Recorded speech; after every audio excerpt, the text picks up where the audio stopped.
I call to order this second joint hearing of the Rules and Homeland Security and Government Affairs Committees uh, on examining the January 6th attack on the United States Capitol.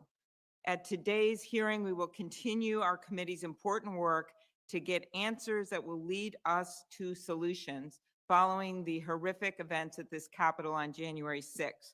Last week, we heard from witnesses who were directly in charge of Capitol security on that day and from local law enforcement in Washington. Today, we'll hear testimony from the head of the DC National Guard and from federal officials from agencies including FBI, Defense Department, and Department of Homeland Security that are tasked with supporting our security people at the Capitol. The testimony of these witnesses is crucial as we work to get to the bottom of what happened, again, with the focus being on making sure it doesn't happen again. And with that, I now turn it over to Chairman Peters for his opening statement. I will give mine, then Senator Blunt and Portman. Thank you. Thank you, Madam Chair, and Ranking Member Portman, Ranking Member Blunt, and to all of our colleagues from the Rules Committee for once again joining us to convene this second joint hearing on the January 6th attack on our Capitol building. Last week's hearing provided really the first opportunity for the American people to hear about the attack directly from the security officials that were on the ground. Today, we'll be seeking answers on the role of the federal national security and counterterrorism agencies and officials played in intelligence gathering, security planning, and response to the attack. And I want to thank each of our witnesses for joining us voluntarily here today. And I'm grateful to all of you and the employees of each of your agencies, including the National Guard units who continue to assist in protecting the Capitol today. We appreciate their continued efforts to safeguard our national security. And while there are still many unanswered questions about January 6th, it's clear that this violent, coordinated attack was the result of a massive and historic intelligence failure. Today, our committees will once again examine the systemic breakdowns that led to this terrible attack, and particularly how our intelligence and national security experts failed to see it coming. This is not a new problem. For years, I've been raising the alarm about the growing domestic terrorism threat with the Department of Homeland Security, the FBI, and other key agencies, and their continued failures to adequately and effectively align our counterterrorism efforts to address the threats posed by domestic extremists. But the January 6th attack must mark a turning point. There can be no question that the domestic terrorist threat, including violence driven by white supremacists and anti-government groups, is the gravest terrorist threat to our homeland security. Moving forward, the FBI, which is tasked with leading our counterterrorism efforts, and the Department of Homeland Security, which ensures that state and local law enforcement understands the threats that American communities face, must address this deadly threat with the same focus and resources and analytical rigor that they apply to foreign threats such as ISIS and Al-Qaeda.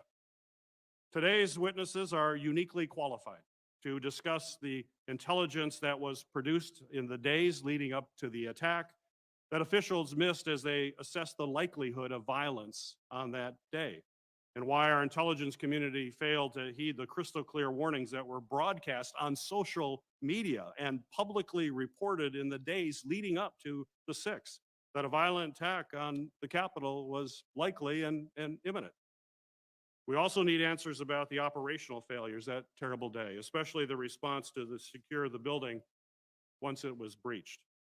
I'm pleased that we have representatives of both the Department of Defense civilian leadership and the National Guard to help us understand why it took several hours for the National Guard to arrive and offer additional security and support.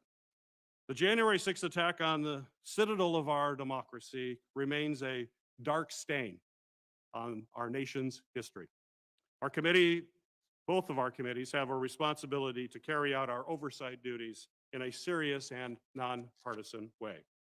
I look forward to having a productive discussion and getting the answers that the American people deserve, and what we need to do to make sure that reforms are put in place to prevent an attack like this from ever happening again.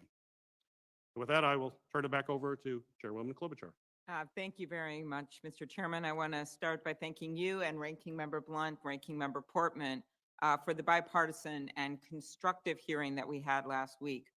I also want to thank the many members of both committees that patiently participated during votes and all last week and asked thoughtful questions that will help us move forward. Importantly, there were a number of areas of agreement. We heard all of our witnesses last week make clear that there is no evidence that the insurrection was deliberate and coordinated, that it involved white supremacists and extremist groups, and that it was highly dangerous, but could have been so much worse if it was not for the actions of brave law enforcement on the front line. We also heard consensus from witnesses who held key leadership positions in charge of the Capitol security. Now, they didn't agree on everything, but there was consensus. There were breakdowns in intelligence sharing, delays in bringing in the National Guard, and issues concerning the structure of the Capitol Police Board and the decision-making process that it is in our unique responsibility to change.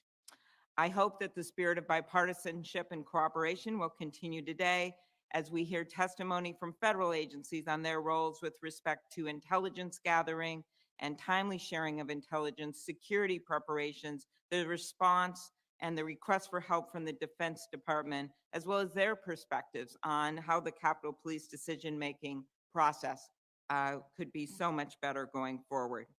We know that there were errors made by those in charge of security in the Capitol. And it is always easy, of course, to realize that later than we're in the moment. But that fact alone, to me, isn't enough to not look back.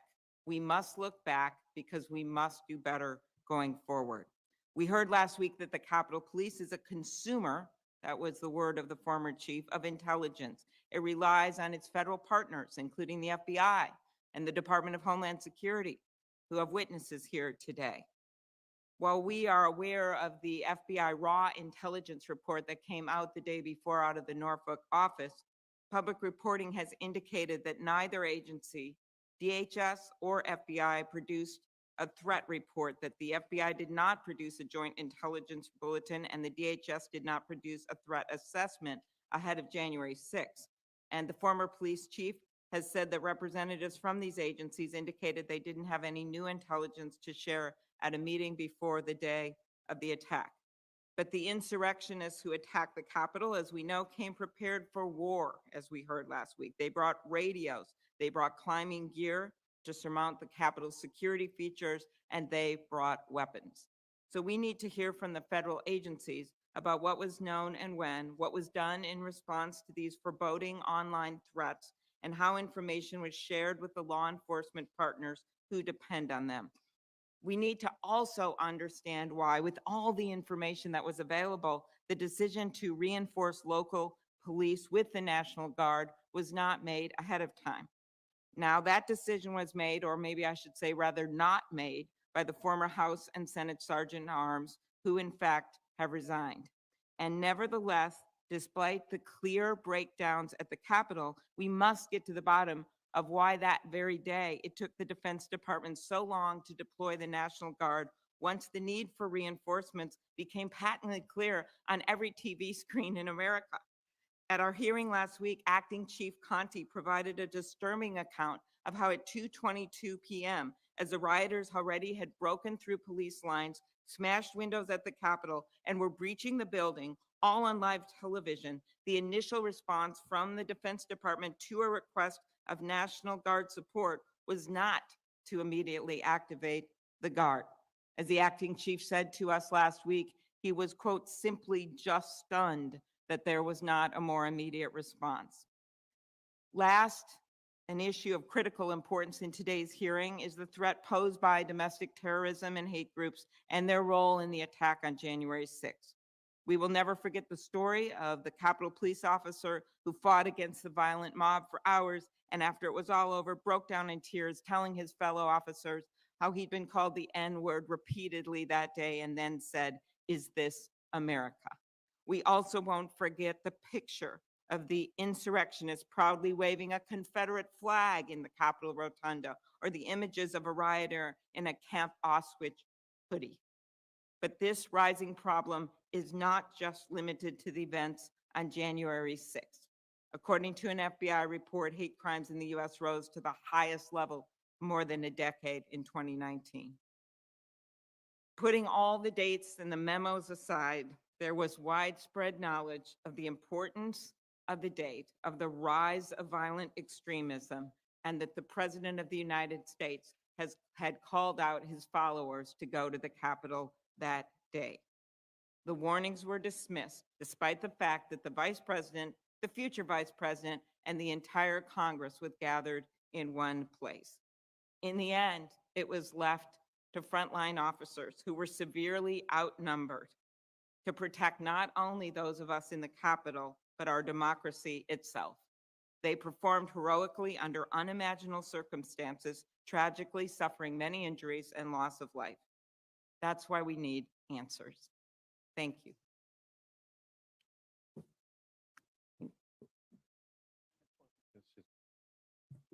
Thank you, Senator Klobuchar, and Senator Peters, Ranking Member Blunt, for the way you all have approached this process. It's important that we keep it bipartisan, I would even say nonpartisan, and I hope that our review continues to set politics aside and focus on the facts. What happened that day, and how can we avoid it happening again? I want to begin by expressing again my gratitude to law enforcement, and National Guard is represented here today from all over the country. Their National Guard here in the Capitol still, and we appreciate them. We appreciate the fact that law enforcement put their safety on the line to safeguard democracy, and also to protect us. And we will never forget that.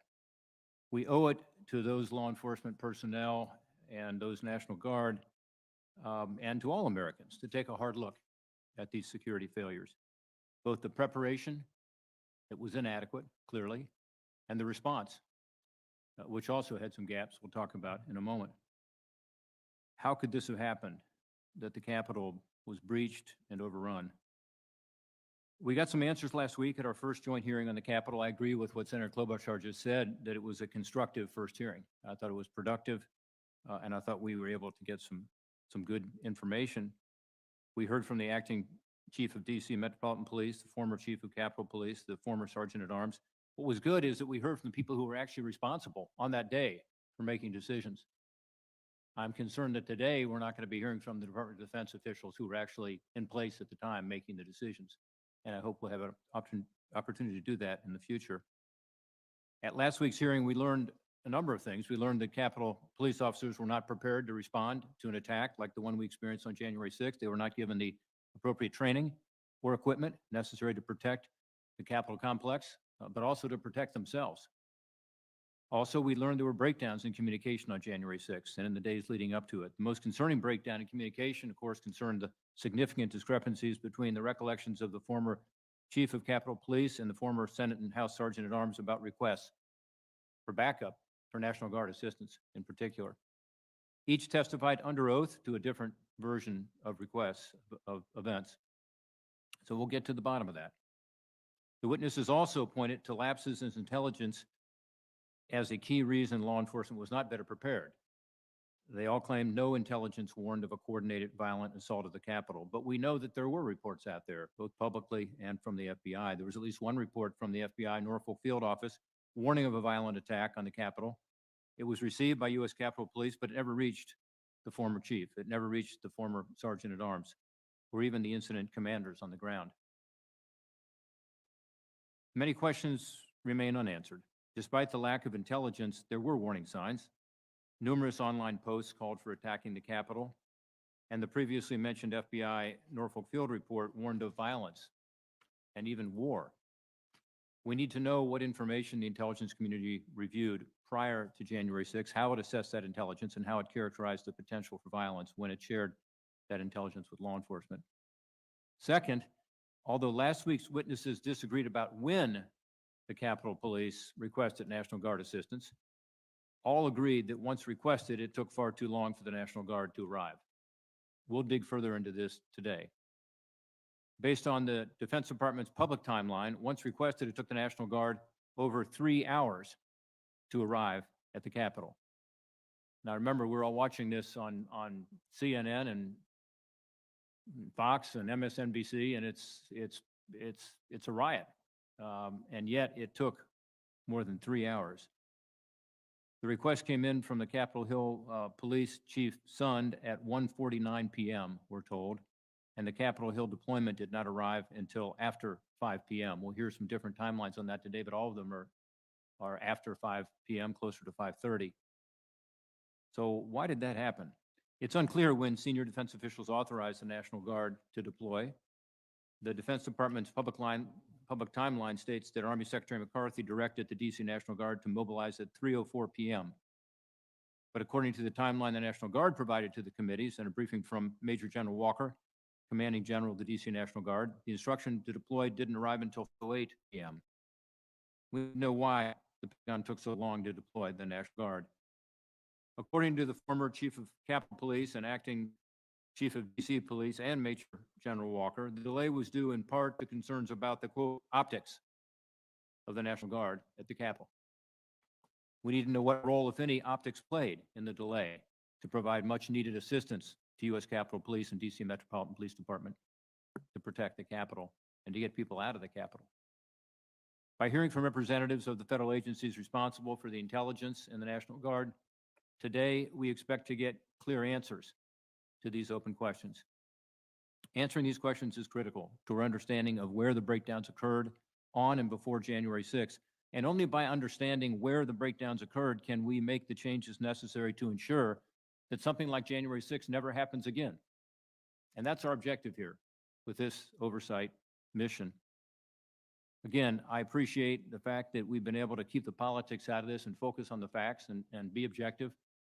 We have to continue to do that. I look forward to another constructive hearing today. Thanks to our witnesses for being here. I look forward to your testimony. Recognizes Senator Blunt for your ranking member Blunt for your opening comments. Thank you, Chairman Peters, and thanks to Chairwoman Klobuchar. I join my good friend Senator Portman with my appreciation for where we've headed with this so far, and my hope that we continue to look at the facts and see where the facts lead us in as much of a nonpartisan way as you can do in an institution like the United States Senate. I'm glad to join my colleagues for today's hearing to learn more about the decisions and the actions of federal agencies on January the 6th.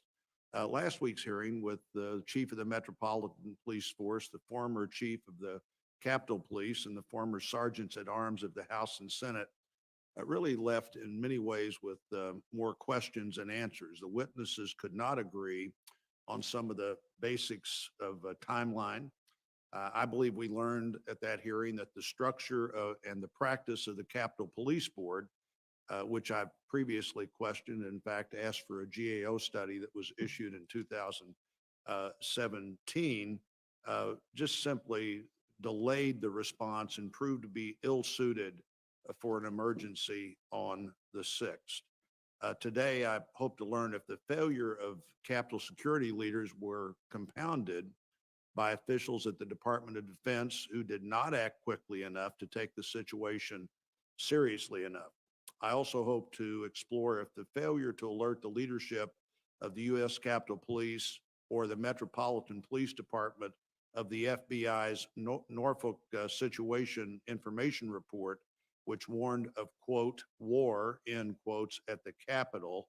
And I understand that that information was raw and unverified, but should it make us consider changes in the information sharing process that we pursue in this structure? All of the agencies participating in these hearings at the most fundamental level exist to uphold and protect the rights of Americans and to protect our form of government. January 6th revealed weaknesses in our intelligence agencies, our law enforcement agencies, and elements of defense agencies. It would be a mistake for the leadership of those agencies to think it was only a failure of the U.S. Capitol Police leadership or the Capitol Police Board that produced the terrible result we saw that day. I look forward to the testimony of our witnesses. And again, thanks for holding this hearing, Chairman Peters.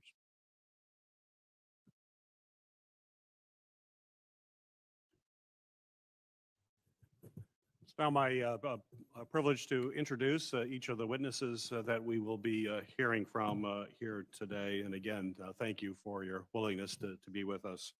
Our first witness today is Ms. Melissa Smislova. Ms. Slova is currently the acting undersecretary for the Office of Intelligence and Analysis at the U.S. Department of Homeland Security. Ms. Slova is the principal advisor to the Secretary of Homeland Security and the Deputy Secretary of Homeland Security for coordinating with law enforcement officials and intelligence to respond to terrorism and other threats that the nation faces. She assumed this role on January 20th, 2021. Prior to that date and on January 6th, Ms. Smislova was the Deputy Undersecretary of the Office of Intelligence and Analysis. Prior to joining DHS, she spent almost 20 years in the field of intelligence analysis, which included time at the Defense Intelligence Agency. Welcome. Our second witness is Ms. Jill Sanborn. Since January 2020, Ms. Sanborn has served as the Assistant Director of the FBI's Counterterrorism Division, where she helps lead the FBI's efforts to provide information on terrorists and track down known terrorists worldwide. Ms. Sanborn first joined the FBI in 1998 and was assigned to the Phoenix field office. Prior to becoming Assistant Director, Ms. Sanborn served as the Special Agent in charge of the Minneapolis FBI field office, was detailed to the CIA's Counterterrorism Center, and worked in both the Washington and Los Angeles field offices. Welcome. Our third witness is Mr. Robert Salesis. Mr. Salesis is currently performing the duties of Assistant Secretary of Defense for Homeland Defense and Global Security, which he began on January 20th of 2021. Prior to this, and on January 6, 2021, he was the Deputy Assistant Secretary of Defense for Homeland Defense Integration and Defense Support of Civil Authorities.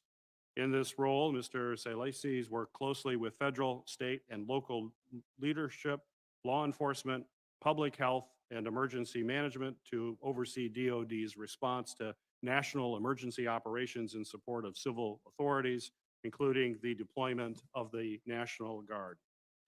Mr. Salesis was appointed to the Senior Executive Service in 2005. He was awarded the Presidential Rank Award at the rank of Meritorious Executive for his decisive leadership and program management skills and his contributions to the National Response Plan and the National Strategy for Homeland Security. Welcome. Our final witness today is Major General William Walker, the Commanding General of the DC National Guard. In this role, General Walker is responsible for the strategic leadership, training, readiness, operational employment, and performance of the Army and Air Force components of the DC National Guard. He reports to the Secretary of the Army and is charged with ensuring units are manned, trained, equipped, and ready for war and any national emergency. For 30 years, General Walker served as both a National Guardsman and a special agent of the U.S. Drug Enforcement Administration. Welcome, General. Chairman Klobuchar, those are our witnesses for today. Thank you. Thank you, Chairman Peters. If the witnesses could now please stand and raise your right hand. Do you swear that the testimony that you will give before the committee is the truth, the whole truth, and nothing but the truth, so help you God? Thank you. You can be seated. I'll turn it back over to Chairman Peters. I think we will now begin with the questioning. What's that? Your statements. Oh, I'm sorry. Yes, I'm sorry.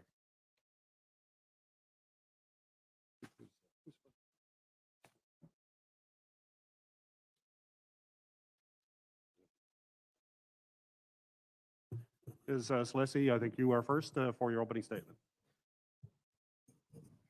Thank you, Chairman. Chairman Peters, Chairwoman Klobuchar, Ranking Members Portman and Blunt, distinguished members of the committee. Thank you for the opportunity to testify before you today on the Department of Defense's support of civilian law enforcement agencies in securing the U.S. Capitol on January 6, 2021.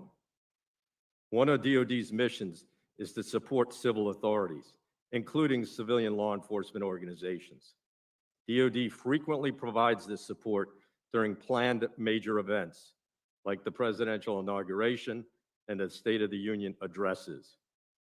Due to the unique nature of the District of Columbia, in which numerous governmental organizations exercise a range of jurisdictional authorities, ensuring safety and security is the responsibility of the DC government, the Secret Service, the Park Police, the Marshal Service, the Capitol Police, the Federal Protective Service, and other civilian law enforcement organizations.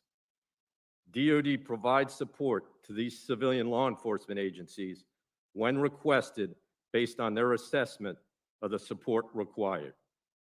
Prior to the attack of January 6, DoD worked closely with federal law enforcement, DC government partners to determine if they anticipated a need for any DoD or DC National Guard support related to the planned protests.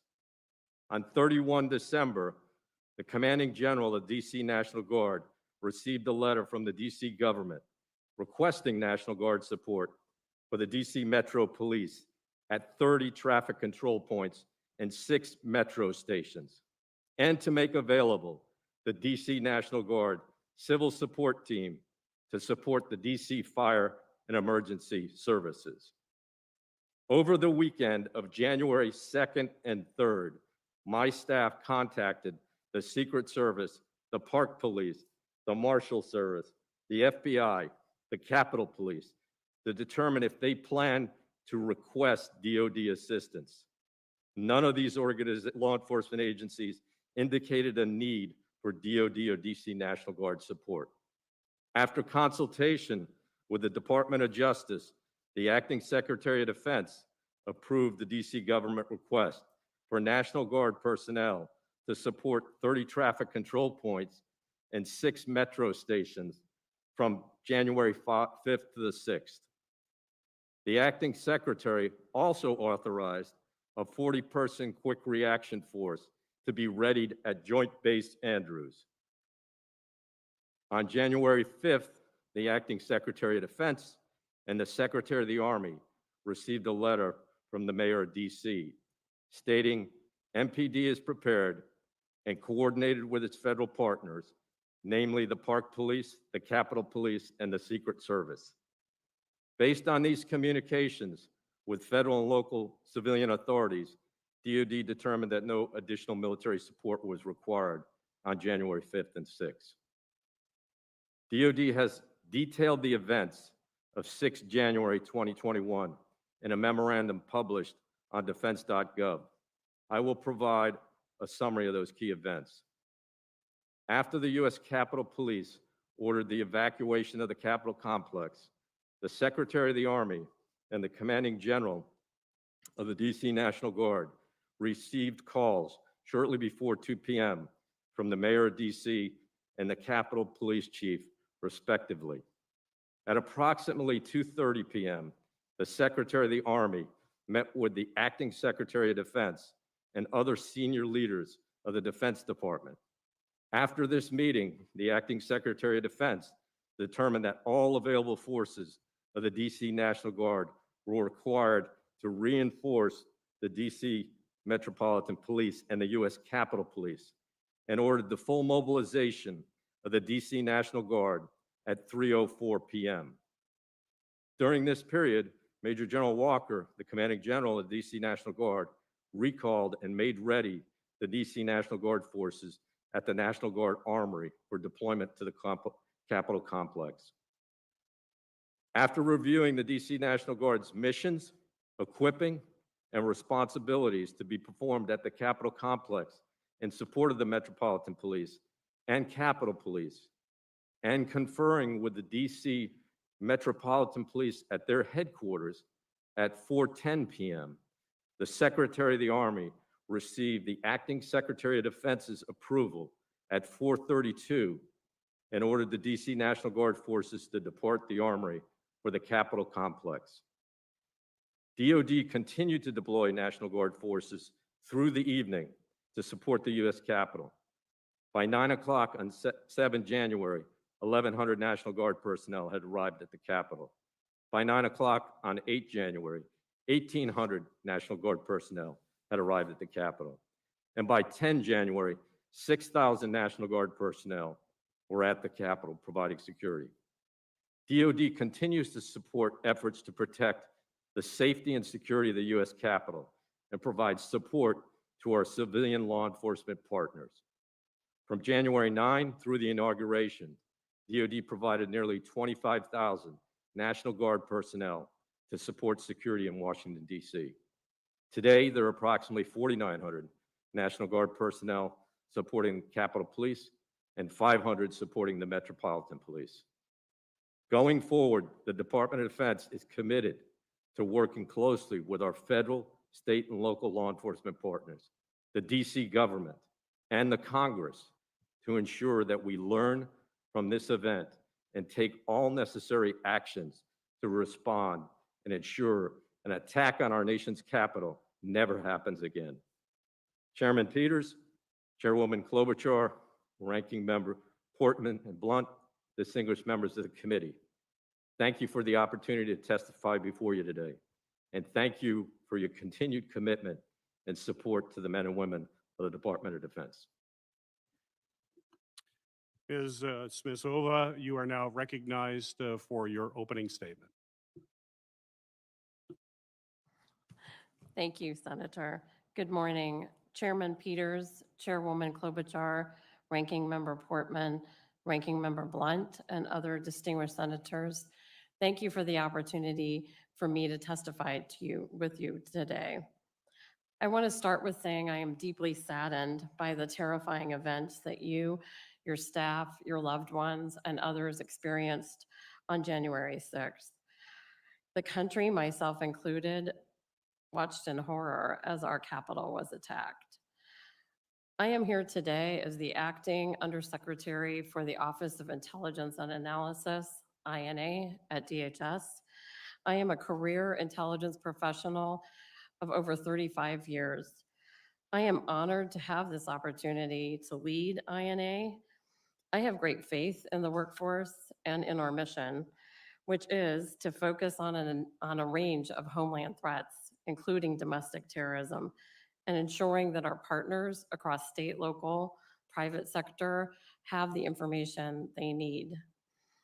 Before I summarize the actions my office took before January 6th, I do want to say I'm deeply concerned that despite our best efforts, they did not lead to an operational response to prepare and defend the U.S. Capitol.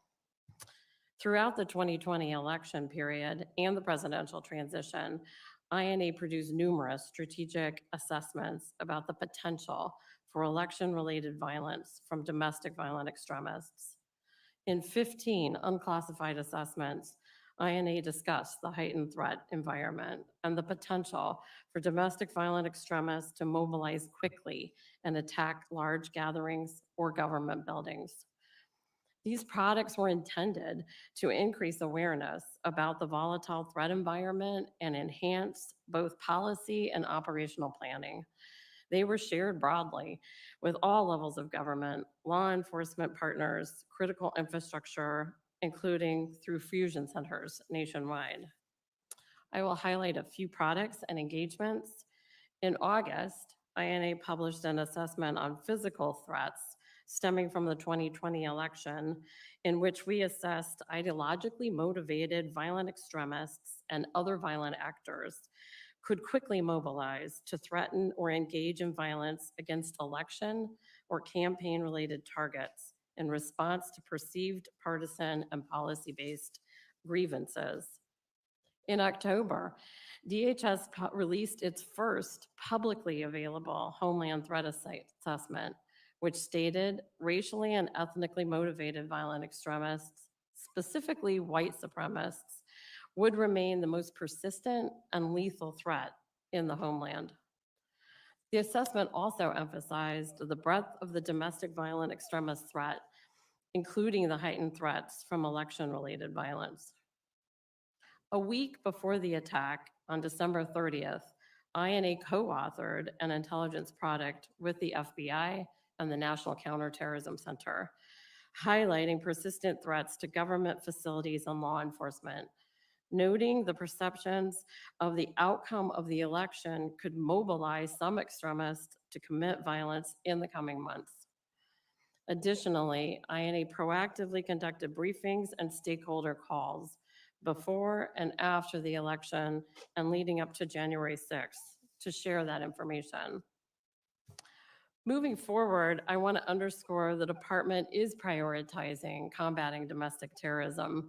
Specifically in INA, we're working very closely with our DHS colleagues in the Civil Rights, Civil Liberties Office, Privacy Office, and our own Intelligence Oversight Office to carefully examine how we can better address the complex and evolving threat in the manner consistent with the Constitution and U.S. law.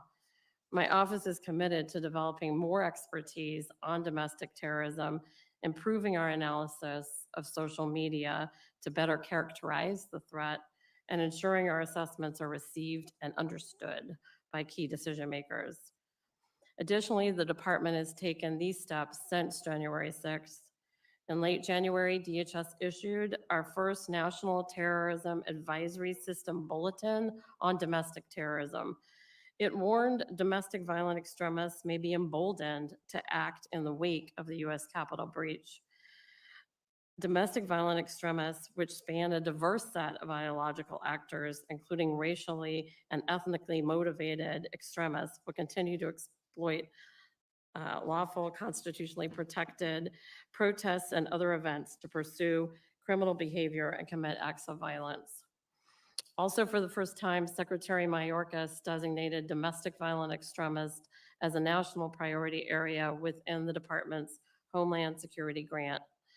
Let me close by saying my colleagues in INA and across DHS are unwavering in our commitment to ensuring the department is well positioned to combat this evolving threat and protect the American people. Thank you for your opportunity to appear before you today. I welcome your questions. Thank you. Ms. Sanborn, you are now recognized for your opening comments. Good morning, Chairwoman Klobuchar, Ranking Member Blunt, Chairman Peters, Ranking Member Portman, and the members of the committees. Thank you for the opportunity to appear before you today. My name is Jill Sanborn, and I'm the Assistant Director for the Counterterrorism Division within the FBI. It is always an honor to be here with you in the Senate. For those of you that I haven't met or you don't know, I actually started my career in public service as a Senate page in 1987, thanks to a sponsorship from my home senator, Senator Max Baucus. I want to start by offering my condolences to all of you who had to endure up close and personally the violence and destruction that occurred on January 6th. The siege on the Capitol complex, while you were carrying out your duties as our elected representatives, was not just unacceptable and disturbing, it was criminal.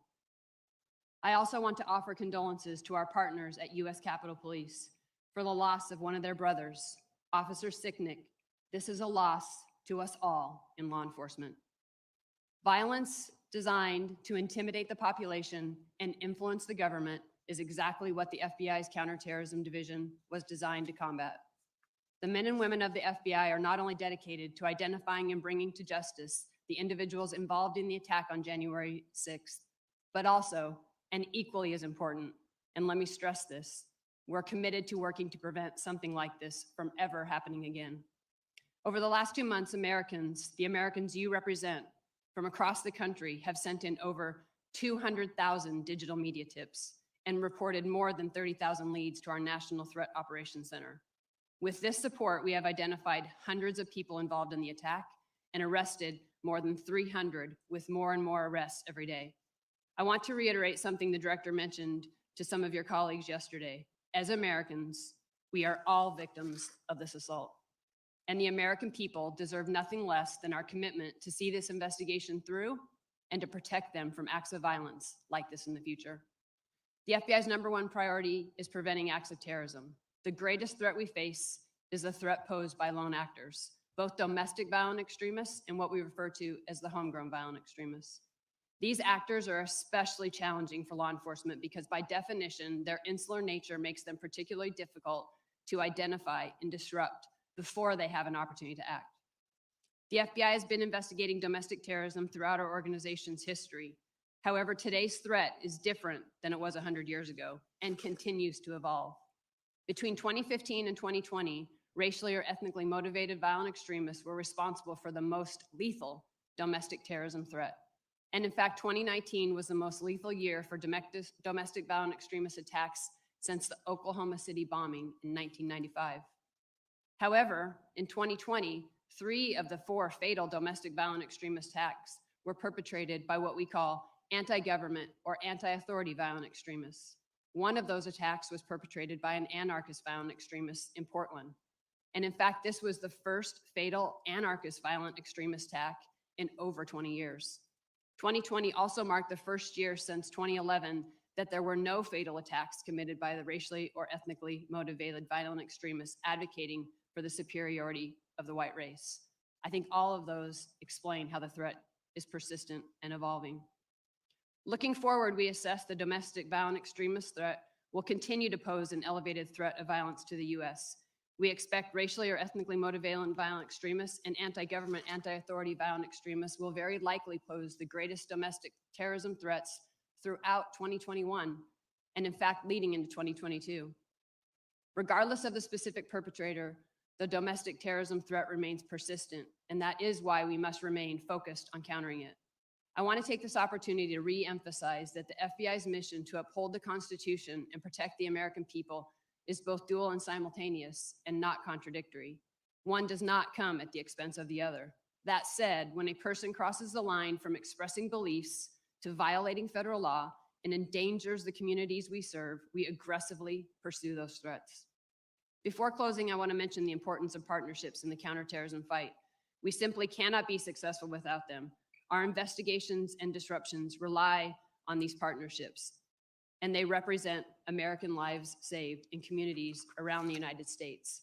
For instance, in fiscal year 2020 alone, your JTTFs across the United States arrested 235 terrorism subjects. We also continue to expand our partnerships in academia, private sector, and within the communities we serve. This is critical because nearly half of our cases are predicated on tips and leads from the community and our law enforcement partners. We in law enforcement cannot and will not tolerate individuals who use the First Amendment as a guise to incite violence. That's true now, as we work hard to hold those accountable involved in the events on January 6th, just as it was last summer when individuals exploited peaceful protests as cover for their own violence and destruction. When violent extremists utilize explosive devices, attack government facilities and businesses, or target law enforcement officers, the FBI investigates those unlawful acts, regardless of the underlying ideological motivation. At the FBI, we work every threat with the same level of rigor and dedication, and that's what I hope you take away from my testimony today. Thank you again for an opportunity to talk with you about the hard work our folks and our partners are doing every day to keep the country safe. We are grateful for the support that you have provided and continue to provide the men and women of the FBI. I look forward to answering any of the questions you may have.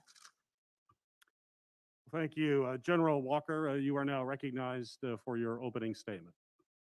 Good morning, Chairman Peters, Chairwoman Klobuchar, Ranking Members Portman and Blunt, and members of the committees. I am Major General William Walker, the Commanding General for the District of Columbia National Guard, affectionately known as Capitol Guardians. I appreciate the opportunity to appear before you today to discuss the events of January 6th, a dark chapter in our nation's history. I was personally sickened by the violence and destruction I witnessed that fateful day and the physical and mental harm that came to U.S. Capitol Police officers and Metropolitan Police Department officers, some of whom I met with later that evening, and I could see the injuries that they sustained. It is my hope that my recollection of the events and my presentation of the facts as I know them will help your committees in its investigation and prevent such tragic events from ever occurring again. First, I think it's critical to understand what the District of Columbia National Guard mission was on January 6th to include the civilian agency we were supporting, and our requests for support of other civilian authorities were handled. On December 31st, 2020, the District of Columbia National Guard received written requests from the District of Columbia Mayor, Muriel Bowser, and her Director of Homeland Security and Emergency Management, Dr. Christopher Rodriguez. The request sought National Guard support for traffic control and crowd management for planned demonstrations in the district from January 5th through January 6th, 2021. After conducting mission analysis to support the district's request, I sent a letter to the Secretary of the Army, Ryan McCarthy, on January 1st requesting his approval. I received that approval in a letter dated January 5th, granting support to the Metropolitan Police Department with a 320 Guardsmen personnel to include a 40 personnel quick reaction force. The District of Columbia National Guard provides support to the Metropolitan Police Department, the United States Park Police, the United States Secret Service, and other federal and district law enforcement agencies in response to planned rallies, marches, protests, and other large-scale First Amendment activity on a routine basis. A standard component of such support is the stand-up of an off-site quick reaction force, an element of Guardsmen held in reserve with civil disturbance response equipment, helmets, shields, batons, etc. They are postured to quickly respond to an urgent and immediate need for assistance by civil authorities. The Secretary of the Army's January 5th letter to me withheld that authority for me to employ a quick reaction force. Additionally, the Secretary of the Army's memorandum to me required that a concept of operation be submitted to him before the employment of a quick reaction force. I found that requirement to be unusual, as was the requirement to seek approval to move Guardsmen supporting the Metropolitan Police Department to move from one traffic control point to another. At 1:30 p.m. on January 6th, we watched as the Metropolitan Police Department began to employ officers to support the Capitol Police. In doing so, the officers began to withdraw from the traffic control points that were jointly manned with District of Columbia Guardsmen. At 1:49 p.m., I received a frantic call from then Chief of United States Capitol Police, Stephen Sun, where he informed me that the security perimeter of the United States Capitol had been breached by hostile rioters. Chief Sun, his voice cracking with emotion, indicated that there was a dire emergency at the Capitol, and he requested the immediate assistance of as many available National Guardsmen that I could muster. Immediately after that 1:49 call, I alerted the U.S. Army senior leadership of the request. The approval for Chief Sun's request would eventually come from the Acting Secretary of Defense and be relayed to me by Army senior leaders at 5:08 p.m., about 3 hours and 19 minutes later. I had already had Guardsmen on buses at the Armory ready to move to the Capitol. Consequently, at 5:20 p.m., less than 20 minutes, the District of Columbia National Guard arrived at the Capitol and were being sworn in by the United States Capitol Police. We helped to establish the security perimeter at the east side of the Capitol to facilitate the resumption of the joint session of Congress. In conclusion, I am grateful for the Guardsmen from the 53 states and territories who supported the District of Columbia National Guard Operation Capitol Response and helped to ensure a peaceful transition of power on January 20th. In particular, I am grateful for the timely assistance from our close neighbors from Virginia, Delaware, and Maryland National Guard, who augmented DC National Guard forces in establishing the security perimeter. I am honored to lead these citizens, soldiers, and airmen. These are your constituents, many of whom left behind their families, careers, their education, their businesses, to help ensure the protection and safety of the United States Capitol and those who serve in it every day. Thank you for the opportunity to brief you today, and thank you for your continued support of the National Guard. I look forward to any questions you may have. Thank you again. Thank you, General Walker. Thank you for your testimony. And again, I know I speak on behalf of everybody in this joint committee room that we fully support the men and women of the National Guard and appreciate your work on that day and continue to appreciate the service you're providing to your country and protecting the Capitol as well as our country. So thank you again.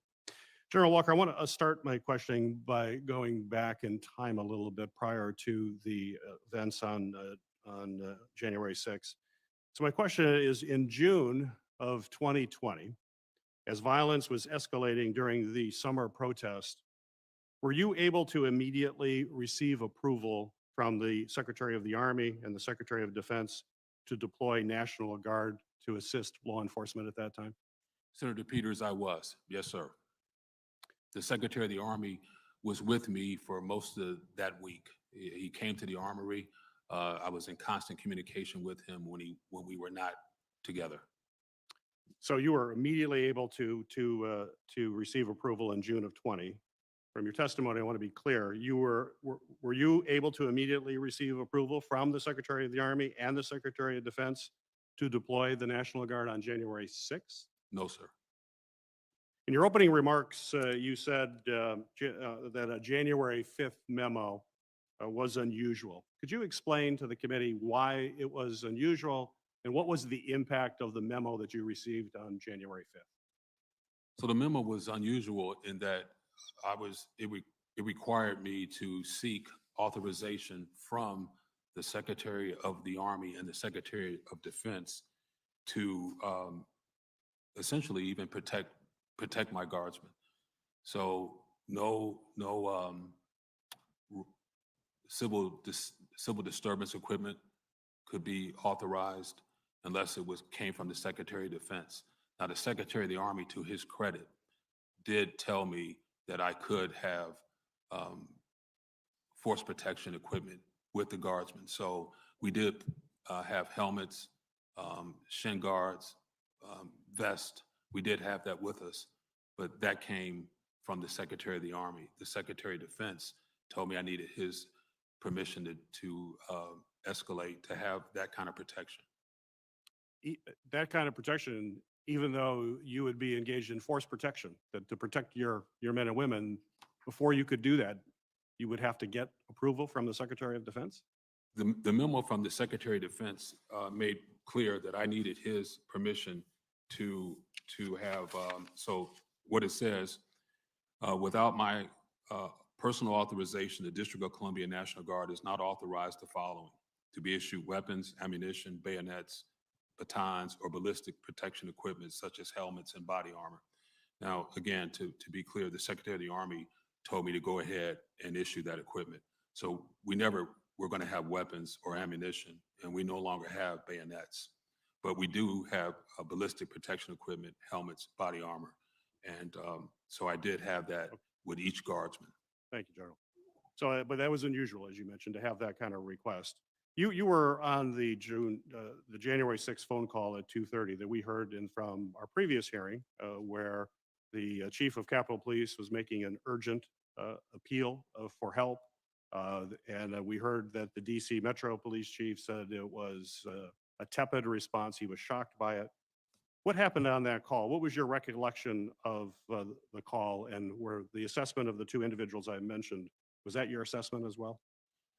Yes, sir. So that call came in. It was we actually helped facilitated the deputy mayor from the District of Columbia and Dr. Rodriguez, Chief Conte, Chief Son later joined the conversation, and we dialed in the senior leadership of the U.S. Army. And at that time, Chief Conte and Chief Son passionately pleaded for District of Columbia National Guard to get to the Capitol with all deliberate speed. So the Army senior leaders did not think that it looked good, it would be a good optic. They further stated that it could incite the crowd. So their best military advice would be to the Secretary of the Army, who could not get on the call. So we wanted the Secretary of the Army to join the call, but he was not available. We were told that he was with the Secretary of Defense and not available. But the Army senior leadership expressed to Chief Conte, Chief Son, Dr. Mitchell, the deputy mayor, and others on the call that it would not be their best military advice to have uniformed guardsmen on the Capitol. So during the call, you're saying that optics was raised on that call specifically. So I want to go back to the question I started. You said that you were able to get immediate authorization in the summer of 2020 during those protests. General Walker, was the issue of optics ever brought up by Army leadership when the DC National Guard was deployed during the summer of 2020? Was that discussed? It was never discussed the week of June. It was never discussed July 4th when we were supporting the city. It was never discussed August 28th when we supported the city. Did you think that was unusual? I did. So let's put in context. You in your opening statements, you mentioned the National Guard troops that were ready to go. You had them back at the Armory. How many folks were in the Armory ready to go once the order was given, and at what time were they ready to go? So I had them ready to go shortly after the phone call. So I brought, at 1500, I directed that the quick reaction force that was based at Andrews Air Force Base leave the base, get to the Armory at all deliberate speed. I had a police escort bring them to the Armory. They returned to the Armory in about 20 minutes. So we had them sitting there waiting. And then in anticipation of a green light, a go, we put guardsmen on buses. We brought them inside the Armory so nobody would see them putting on the equipment and getting on the buses. And then we just waited to get the approval. And that's why we were able to get to the Capitol in about 18 minutes. What time were they on the buses ready to go? Do you recall? Before 5 o'clock. But at 5 o'clock, I decided, hey, you know, there's got to be an approval coming. So get on the buses, get the equipment on, get on the buses and just wait. And then a few minutes after that, we did get the approval. I was on a secure video conference when the Army leadership conveyed to me that the Secretary of Defense had authorized the employment of the National Guard at the Capitol. So my timeline has 1708, 5:08 p.m. is when we wrote down that we had approval. And that was about 8 people in the office with me when I got that. How many guardsmen were ready? You said right immediately, earlier in the It was afternoon. about 155. So you could have sent 155 much, much earlier. What would have been the impact of sending those 155 right around that 2 o'clock timeframe? Well, based on my experience with the summer, and I have 19 years, I have 39 years in the National Guard. I was in the Florida Guard, Hurricane Andrew. I've been involved in civil disturbances. So I believe that number could have made a difference. We could have helped extend the perimeter and help push back the crowd. Ms. Sanborn and Ms. Smislova, last week we heard from former law enforcement officials who stated that a lack of intelligence reporting was the main reason for Capitol Police not being fully prepared for the January 6th attack. My question to both of you, yes or no, would you agree that the intelligence community failed to sufficiently identify the threat and warn the Capitol Police of a plot to breach the Capitol, that a plot that was planned in public and announced in advance in a number of open sources? I think this is on. I'll start. I wouldn't necessarily categorize it that way, sir, but I will tell you, I think you've heard us say before, there's not an agent that wouldn't want more tools in their toolbox. There's not an analyst that wouldn't want more intelligence. And I think I just paint a quick picture for you. The challenges we're faced are the immense amount of rhetoric out there. And what we're trying to separate is aspirational from intent and combine in order to get to that intent. We're really thinking about private communications and oftentimes encryption. And so I would say that what we are faced with is the challenge of the amount of data and then really trying to find, because of the volume and because of private communications, intent that then would have given us the intelligence picture potentially to shed light on what some of the plans and intentions, indicators and warnings, as our military folks might say. Ms. Smislova, quickly, please. I will defer to you, Senator, your colleagues, and other oversight entities such as this one to actually determine what went wrong on January 6th. I don't feel I'm empowered or have enough information to declare whether or not this is an intelligence failure. I do know, however, it was not a success, and we will do everything we can to make sure that what we know is better distributed and understood by our partners, and to echo the Bureau's point, we will also do more to better understand how we can identify the next steps that we see in social media with this particular threat. Well, clearly, we have to do a much better job, and I'm sure this will be explored in depth in questioning from my colleagues here. Chairwoman Klobuchar. Thank you very much, Chairman. I want to start by asking you the same questions I asked our witnesses last week. And that is that based on what you know now, including the recent Justice Department indictments, do you agree there is clear evidence that supports the conclusion that there was those who planned and coordinated the attack on the Capitol on January 6th? Does everyone agree with that? Yes, no? We are seeing indications from our charging documents of people that coalesced together before and made some plans. Okay, so everyone is a yes on this? Do someone want to say if they're a no? I don't want to call on everyone. Are you all a yes? Yes, yes, ma'am. Okay. Okay. Then would you agree that it involved white supremacists and extremist groups, the planning? Is everyone a yes on that? Ma'am, I just say that we're seeing a wide range of involvement and still a lot left to be identified, right? A lot of these. No, does it involve white supremacists? And that's what I'm asking. and Some. Extremist group. Some. And was the events not planned by Antifa? At this point, we have not identified a specific individual that we've charged associating or self-identifying with Antifa. Okay, thank you. And would you all agree that what happened was a highly dangerous situation that had the potential to be much worse if it wasn't for the heroic actions of the frontline officers? Yes. Okay, Yes. thank you. All right. General Walker, I'm going to start with you. I wasn't going to start here, but I am after what I just heard. So Chief Conti had said that he was stunned at the response from the Department of the Army when former Police Chief Sund requested assistance from the Guard.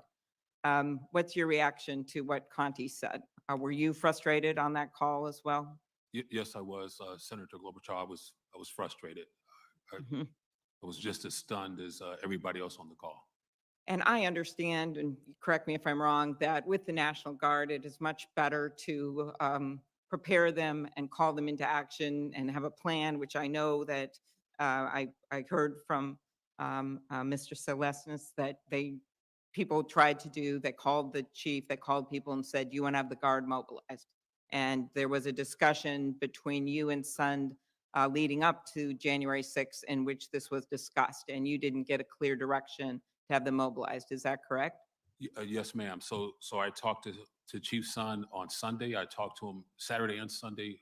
We talk. We're friends. Mhm. I've known him for a long time.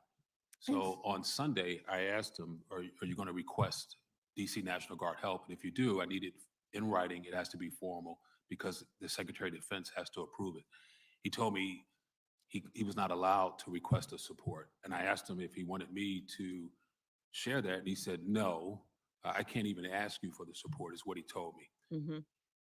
But he did say, but if I do call you, will you be able to support me? I said, yes, but I have to get approval from the Secretary of the Army and ultimately the Secretary of Defense because it's a federal request. Exactly.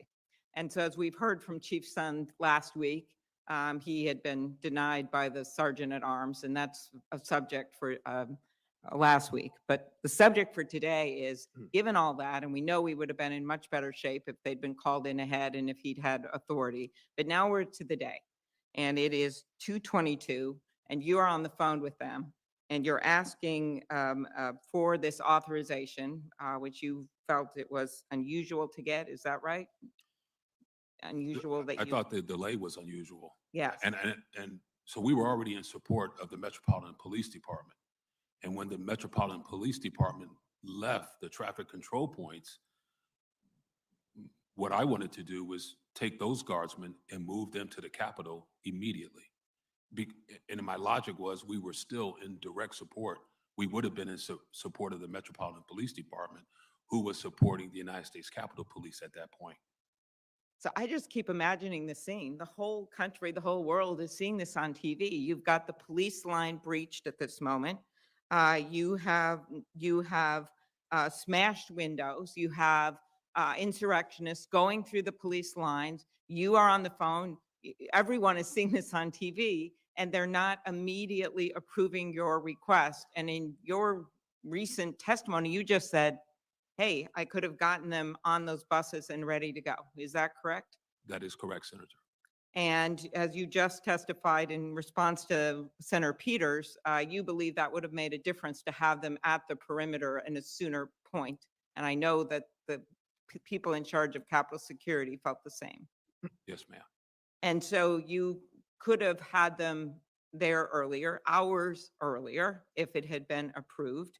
And then you had them on the bus. And so they were actually sitting on the bus for a short period of time, right? Waiting because you thought, well, they've just got to honor the request. Is that how your head was working? So you actually put them on the bus so they were ready to go, but you couldn't let the buses go? Yes, Senator. I just came to the conclusion that that eventually I'm going to get approval, and I didn't want. And at that point, seconds mattered, minutes mattered, and I needed to be ready to get them there as quick as possible. So I already had District of Columbia National Guard military police vehicle in front of the bus to help get through any traffic lights. Mhm. So we were there in 18 minutes. I 18 arrived minutes. at 17:20. Okay. Yeah, and they were sworn in as soon as they got there, and they made a difference, according to the Capitol Police. Well, according to a lot of us. And I just keep thinking of the hours that went by and the people who were injured and the officers whose lives were changed forever. A lot has been reported about the quick response force that was waiting at Andrews Air Force Base to be deployed to DC just in case. Now, that force was set up as additional troops to support the Guard's traffic control mission is needed. Is that right? Yes, ma'am. And the quick response force couldn't be deployed to the Capitol immediately once the violence began because they were not outfitted for riot control. Is that right? No, ma'am, they were outfitted. So Yep. the quick reaction force was District of Columbia Air National Guard Security Forces Squadron. Most of those guardsmen are law enforcement officers in their civilian positions. Got it. So they were ready to go, and they were outfitted with all the equipment that they needed. And they were out at Andrews. They were at Andrews, and I just took it upon myself to move them without permission. I just moved them to the armory so they would be closer as well. Okay. Who was on that conversation with you? You mentioned from the Defense Department. I know who was on there from the police in DC. So Lieutenant General Michael Flynn, he was the chief. He was in charge of operations for the Army. The director of the Army staff was on the phone, was on the call. Lieutenant General Pyatt. There were other senior civilian leaders from the United States Army and other high-ranking general officers were on the call as well. Okay. And do you remember who was mostly talking about the optics, the questions that Senator Peters asked you and their concern about that? Yes. So during the phone call with the District of Columbia leaders, the deputy mayor, chief son, Dr. Rodriguez, who was talking about optics, were General Flynn and General Pyatt. And they both said it wouldn't be in their best military advice to advise the Secretary of the Army to have uniformed guards members at the Capitol during the election confirmation. Thank you. Mr.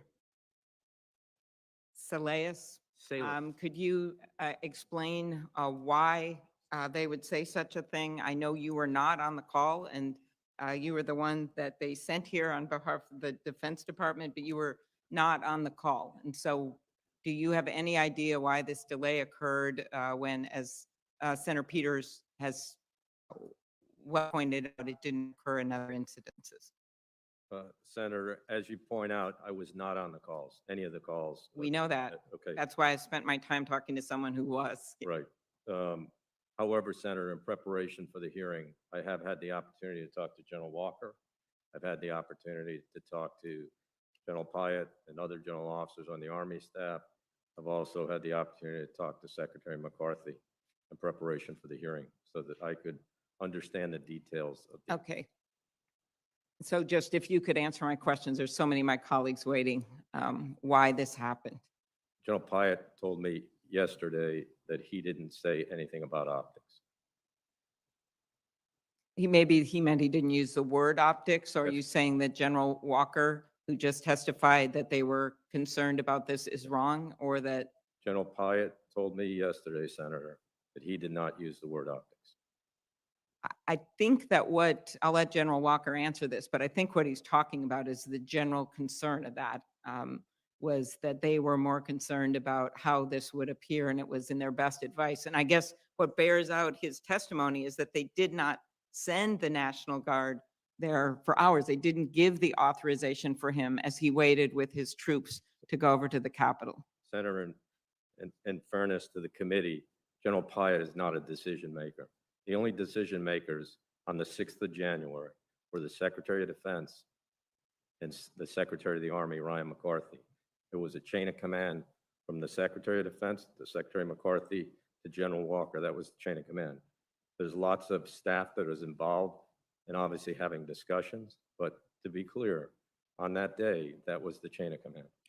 Just could I give General Walker, I think we should give him a moment to respond here, and then I'll be done. Yes, Senator. So the chain of command is the President, the Secretary of Defense, Secretary of the Army, William Walker, Commanding General, District of Columbia National Guard. Can I just make a correction? I said Lieutenant General Mike Flynn. It was Lieutenant General Charles Flynn. Got it. And so I sorry, I That's just all right. wanted to correct that. Okay. But there were people in the room with me on that call that heard what they heard. Okay. We'll have to follow up with more questions. I appreciate your testimony. Thank you. Ranking Member Portman, you're recognized for your questions. Thank you, Chairman Peters, and thanks to our witnesses. General Walker can continue to talk about your recollection, if you don't mind. This morning, you have testified that you received this letter from Army Secretary McCarthy on January 5th, so just the day before the attack on the Capitol. In that letter, did Secretary McCarthy prohibit you from employing the National Guard's Quick Reaction Force without his authorization? So I have the letter in front of me, and his letter does not, but it is the Secretary of Defense says that I have to use it as a last resort. But the Secretary of the Army told me, and it's I have the letter, that I could not use the Quick Reaction Force. I would just read it.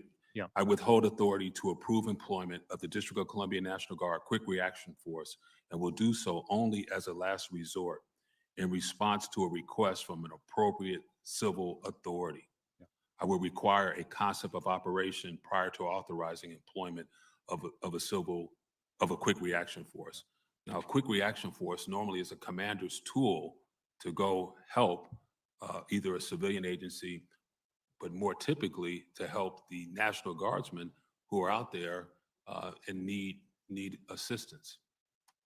Yeah, I think it's the very definition of a quick reaction force to be able to react quickly. And sir. when you've got to go through that kind of an authorization, including coming up with a concept of operation before the secretary, or as you say, the Secretary of Defense, so the Secretary of the Army or Secretary of Defense would approve deployment, seems to me to be contrary to the whole concept of a quick reaction force. And just to be clear, the Secretary of Defense said I could use it as a last resort. Last resort, right? But the Secretary of the Army says that I could only use it after he gave me permission, and only then after a concept of operation Right. was. And we talked about the chain of command earlier. So your chain of command is both of these gentlemen. In other words, you didn't have the authority to deploy that quick reaction force based on either the letter or the earlier memo that went from the Secretary of Defense, Acting Secretary of Defense, to the Secretary of the Army. Is that correct? That's correct. Yes, sir. Yeah, I also thought it was odd, and I think you said it was unusual and very prescriptive, that the January 5th letter required the Secretary of the Army to approve the movement of deployed guardsmen from one traffic control point to another. Did you find that unusual? 19 years, I never had that before happen. So on that day, the Metropolitan Police, as they would any other day, requested that a traffic control point move one block over. No traffic was where they were, so Yeah. they wanted the traffic control point to move one block. I had to get permission. I told him, I'll get back to you. I contacted Lieutenant General Pyatt, who contacted Secretary of the Army. I had to explain where that traffic control point was in relationship to the Capitol. And only then did I get permission to move the 3 National Guardsmen supporting the Metropolitan These are Police 3 Department. unarmed National Guardsmen who are helping with traffic control, in part so that Metropolitan Police can do other things, and they were not permitted to move a block away without getting permission from the Secretary of the Army. Is that true? That's correct. Yeah. And then on your testimony, you also talk about riot gear. That January 4th memorandum from Acting Secretary Miller to the Army Secretary required the personal approval of the Secretary of Defense for the National Guard to be issued riot gear. Is that correct? That's correct. But the Secretary of the Army told me to go ahead and put it in the vehicles. Yeah. So I you give him were- credit for that. Yeah, and you said that earlier. You gave him credit for saying at least to have it there so it was accessible. Yes. But still, you couldn't prepare for a civil disturbance without getting permission from the Secretary of the Army and the Secretary of Defense. Is that true? Normally for a safety and force protection matter, a commander would be able to authorize his guardsmen to protect themselves with helmet and protective Yeah. equipment. Well, as I said earlier, I'm disappointed we don't have someone from DOD who actually was there at the time. I think you're being put in a tough position, Mr. Salas. But Mr. Salas, I have to ask you, why did the Department of Defense impose these restrictions on General Walker's control of the National Guard on January 6th?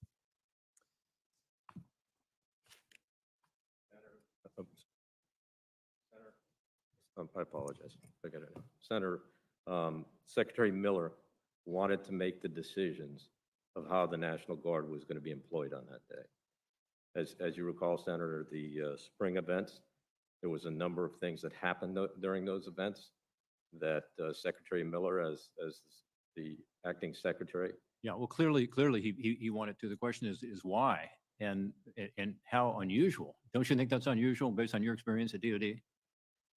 Senator, there was a lot of things that happened in the spring. But don't that the you think department that was criticized unusual? for? No, sir, if I could, Senator, civil disturbance operations, that authority rests with the Secretary of Defense. So if somebody is going to make a decision about employing military members against U.S. citizens in a civil disturbance operation. Well, let's talk about the quick reaction force then. Again, you've got a lot of experience, looked at your Yes. background. We appreciate your being here. Again, you weren't making any decisions that day. They kind of put you forward here as the person to answer questions. But based on your discussions with individuals, but isn't the purpose of a quick reaction force to quickly react to unfolding situations? Senator, it is designed Isn't to it, do that. isn't requiring a pre-submitted concept of operations antithetical to the idea of enabling quick reaction? Again, Senator, I would call our attention to the quick reaction force that day was designed to respond to the traffic control points in the metro stations. We did not have a quick reaction force to respond to the events that unfolded on the Capitol. Well, I don't know that that's true. General Walker, did you not have a quick reaction force as part of the DC police? I think you did. You had police officers who were also guardsmen who were involved in your quick reaction force, correct? I did. And wouldn't they have been appropriate to respond to the attack on the Capitol? In my opinion, they would have been. I don't know. Look, I wish we had the people who were making the decision, Mr. Salas, and I don't want to put you in this position, but you're all we've got in terms of talking to DOD today. In your opinion, did the attack on the Capitol constitute a last resort? The last resort, you mean an immediate response, sir? No. Remember, in the letter, it said only as a last resort. Do you think a last resort situation occurred when there was an attack on the Capitol? There was certainly a last resort situation that occurred, sir. So why did it take the Department of Defense so long to authorize the use of the National Guard, in particular, the use of the QFR? Senator, I can relay what I've obtained from my discussions with the personnel that were involved that day. And if you'd like to go through the timeline or just answer the question based on why the decision makers, in this case, Secretary McCarthy, If we go through the timeline, clearly at 2:22 has been mentioned today. Secretary McCarthy at 2:30, as I pointed out in my oral statement, went down and saw Secretary Miller at 2:30. At 3:04, Secretary Miller made the decision to mobilize the entire National Guard. That meant that he was calling in all the National Guard members that were assigned to the DC National Guard. At 3:04, that decision was made. Between that period of time, between 3:04 and 4:10, basically, Secretary McCarthy had asked for, he wanted to understand, because of the dynamics on the Capitol lawn with the explosives that obviously shots had been fired, he wanted to understand the employment of how the National Guard was going to be sent to the Capitol, what their missions were going to be. Were they going to be clearing buildings? Would they be doing perimeter security? How would they be equipped? He wanted to understand how they were going to be armed, because obviously shots had been fired. He was asking a lot of questions to understand exactly how they were going to be employed here at the Capitol and how many National Guard members needed to be employed on the Capitol. Let me just say, with all due respect, and my time is coming to an end, 3 hours and 19 minutes, 3 hours and 19 minutes from the first plea, really, with his voice cracking with emotion, as the Major General said. You have Chief of Police son saying, help, we need help now, 3 hours and 19 minutes. And that can't happen again. You agree with that? Senator, I do. Thank you. Very good. Ranking Member Blunt. Thank you, Chairwoman. General Walker, if the restrictions on your authorities hadn't been put in place by DOD, what would you have done when Chief Sund called you at 1:49 on January 6th with an urgent request for National Guard assistance? I would have immediately pulled all the guardsmen that were supporting the Metropolitan Police Department. They had the gear in the vehicles. I would have had them assemble in the armory and then get on buses and go straight to the armory and report to the most ranking Capitol Police officer they saw and take direction. And further, let me add this. So one of my lieutenant colonels on his own initiative went to the Capitol anticipating that we were going to be called. So he would have been there, and he met with Deputy Chief Carroll of the Metropolitan Police Department, who asked him, where is the National Guard? How come they're not here? And this colonel said, well, I'm sure they're coming, and I'm here to scout out where they're going to be when they get here. So that was the plan. I would have sent them there immediately. As soon as I hung up, my next call would have been to my subordinate commanders, get every single guardsman in this building and everybody that's helping the Metropolitan Police, remission them to the Capitol without delay. And how quickly do you think you could have had people here? I think you said a minute ago that the Guard had moved from Andrews to the Armory here by 3:30. Is that right? Yes, sir. And how quickly was the colonel here that was, He came with the police. So he was here immediately? Yes, sir. Yes, sir. He was here immediately. When the Metropolitan Police left some of the traffic control points, my colonel left with them and came straight to the Capitol, anticipating that that's where the fire was and that fire needed to be put out. Well, there certainly was concern here immediately. In fact, yesterday I saw a message that I sent Mr. Elder, who was the director of the Rules Committee for me when I was chairman at the time. And the quote on that message, that text message was, could this information about the Defense Department and the National Guard possibly be true?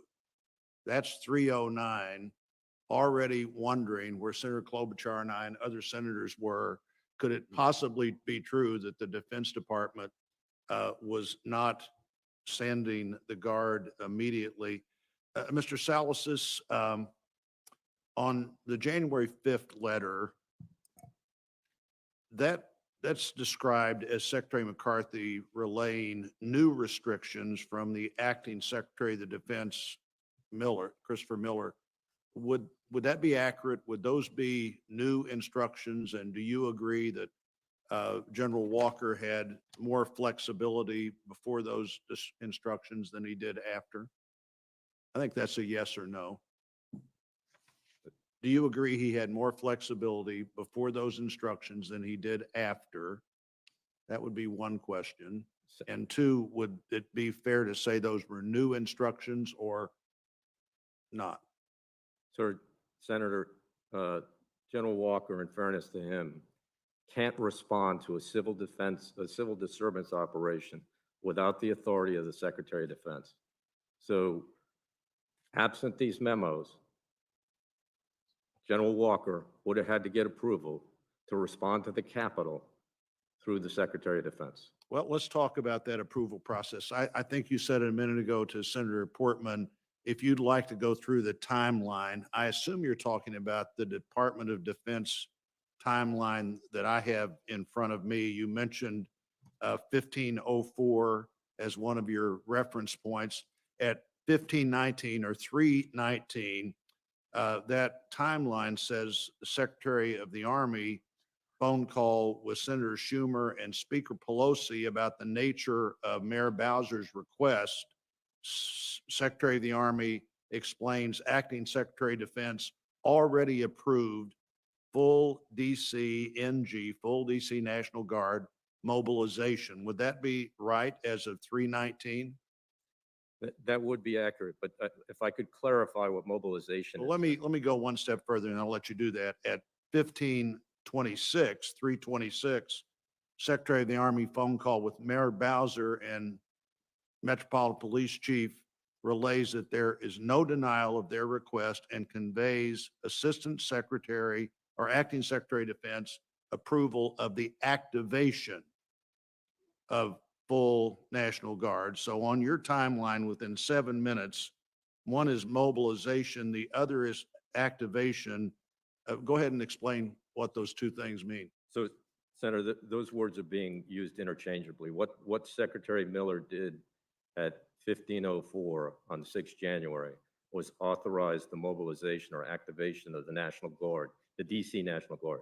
All that does, sir, is provide for the National Guard to be called in from wherever their homes are to come to the Armory. That's what the mobilization activation order was. I wonder if that's what I wonder if that's what Senator Schumer and Speaker Pelosi thought it meant. Now, you can't answer that, only they could. And I also wonder if that's what Mayor Bowser thought it meant when they were told at 319 and 326 that the Guard has been mobilized and the Guard was being activated. I don't expect you to be able to answer what they thought. I know I would have assumed that that meant the Guard was on the way unless I was specifically told, well, they're mobilized, but they really won't be there until we make a decision hours later. At 4:32, the Acting Secretary of Defense provides verbal authorization to remission DC National Guard to conduct perimeter and clearance operations. So that's 4:32. That's an hour and 10 or so minutes later. Is that the moment when the Guard was told they could move forward? Yes, Senator, it is. Do you agree with that, General Walker? No, sir. So I didn't get approval until a little bit after 5. And I got that from the Secretary of the Army. It was relayed to me. I never talked to Secretary of Defense Miller, and I didn't talk to the Secretary of the Army. Army senior leaders told me at about 17:08, 5:08 p.m. that the Secretary of Defense has authorized our approval to support the Capitol. So, Senator, if I could, in fairness to General Walker too, that's when the Secretary of Defense made the decision at 4:32. As General Walker has pointed out, because I've seen all the timelines, he was not told that till 5:08. That's what. How is that possible, Mr. Salazar? Do you think that the decision in the moment we were in was made at 4:32 and the person that had to be told wasn't told for more than half an hour after the decision was made? Senator, I think that's an issue. There was decisions that were being made, there was communications that needed to take place, and then there was actions that had to be taken. All of that was happening at simultaneous times by different individuals. And I think that part of the challenge is that some of the delayed communications probably put some of the challenges that we had that day. Well, I would think so. If you have to have the communication before General Walker and the National Guard can take the action, and the communication doesn't occur for over half an hour, that's a significant problem for the future if we don't figure out how the decision, the communication, and the action all happen as nearly to the same time as they possibly can. I agree, Thank you, Senator. Chairwoman. Thank you very much. Senator Hassan. Well, thank you very much, Chairwoman Klobuchar and Chair Peters and our ranking members, Blunt and Portman, for this hearing. And I want to thank all of our witnesses for being here today. And I want to thank you all for your service to our country. I want to start with a question for Ms. Smislova, please. It's about a topic that I asked about last week. The Secretary of Homeland Security has the authority to designate events with national significance as national special security events, and these designated events receive expanded federal support for event security. Factors used to determine national special security event designations include the attendance of U.S. officials, as well as the size and significance of the event. In our hearing last week, the former officials in charge of security here at the Capitol testified that DHS did not reach out to U.S. Capitol officials about designating January 6th joint session of Congress as a national special security event. So Ms. Smislova, to your knowledge, did any Department of Homeland Security officials ever consider or recommend designating the January 6th joint session of Congress as a national special security event? Sorry. Thank you, Senator. No, to my knowledge, no one at the Department of Homeland Security did consider designating January 6th as an NSSC. Also, to my knowledge, no one responsible for protecting the Capitol asked for such a designation. Right, but when we're talking about an NSSE, you don't need a request from the don't. Capitol, That is correct? You correct, could have, yeah. DHS could have initiated it. So what is the department's current policy and process for designating national special security events? And were there any procedural issues blocking such a designation in spite of the growing evidence of intelligence available to federal security officials prior to the event? I'm sorry, Senator. I am running currently the Office of Intelligence and Analysis for DHS. We have a small role in the NSSC process, but I am not qualified to speak about the whole process. It's fairly complicated. I'm happy to have Secret Service reach out to you, ma'am, if you'd like me to follow up with that. Well, I think it's really important for us to understand what the Yeah. processes are. We had, as has been pointed out, the vice president-elect, all members of Congress in one location at an event where there was clear intelligence that might turn violent, and there appears to have been no communication or effort by DHS to designate this in a way that would have had this security that we're now standing about stood up ahead Yes. of time in an effective way. So Happy to I follow look back forward up to with you, following ma'am. up with you Yes. on that. I want to turn to Ms. Sanborn now. According to a recent report, the FBI has currently charged 257 people associated with the events on January 6th. Of the individuals charged to date in relation to the attacks of January 6th, how many were already under investigation by the Bureau? Ma'am, I'd have to get you the specific number, but I can only recall from my memory one of the individuals that was under investigation prior. And was that because the FBI is limited in its tools or capacity to monitor, charge, or arrest these individuals prior to January 6th? Was this a manpower issue? I'm just trying to understanding, looking back now, what might have made a difference in charging, in being able to move against some of those individuals sooner? Yeah, I think that's a great question. I think it's twofold. So it's the complexity of trying to gather the right intelligence that helps us predict indicators and warnings. And I spoke earlier about, while there's a volume out there of rhetoric, trying to figure out that intent is very challenging for us in the intel community because it happens on private comms and encryption. So that's one aspect. And then the other aspect is, of the people that we were investigating, so predicated investigations, we don't necessarily have the ability to mitigate the threat they might pose by travel if we don't have a charge. And so I think you're tracking that we were aware of some of our subjects that intended to come here. we took overt action by going and talking them and trying to get them to not come. And that worked in the majority of our already predicated cases. Thank you. I'd look forward to following up with the FBI more about that. I also have another question for you about the FBI's information sharing practices. On January 5th, the FBI Norfolk Field Office issued a report that some extremists were preparing to travel to Washington and commit acts of violence. That report eventually made it to a U.S. Capitol Police analyst, but it didn't make it to the former Capitol Police Chief, Mr. Sund. So I think it's important for us to understand whether this was a failure in information sharing policy or practice. What's the standard policy for disseminating reports like that? Yes, ma'am, that's a great question. I'd just like to segue into that part of the reason we were able to get that intelligence report from the Norfolk office is because we made it a national collection priority for all 56 field offices to collect whatever they could on the joint session as well as inauguration.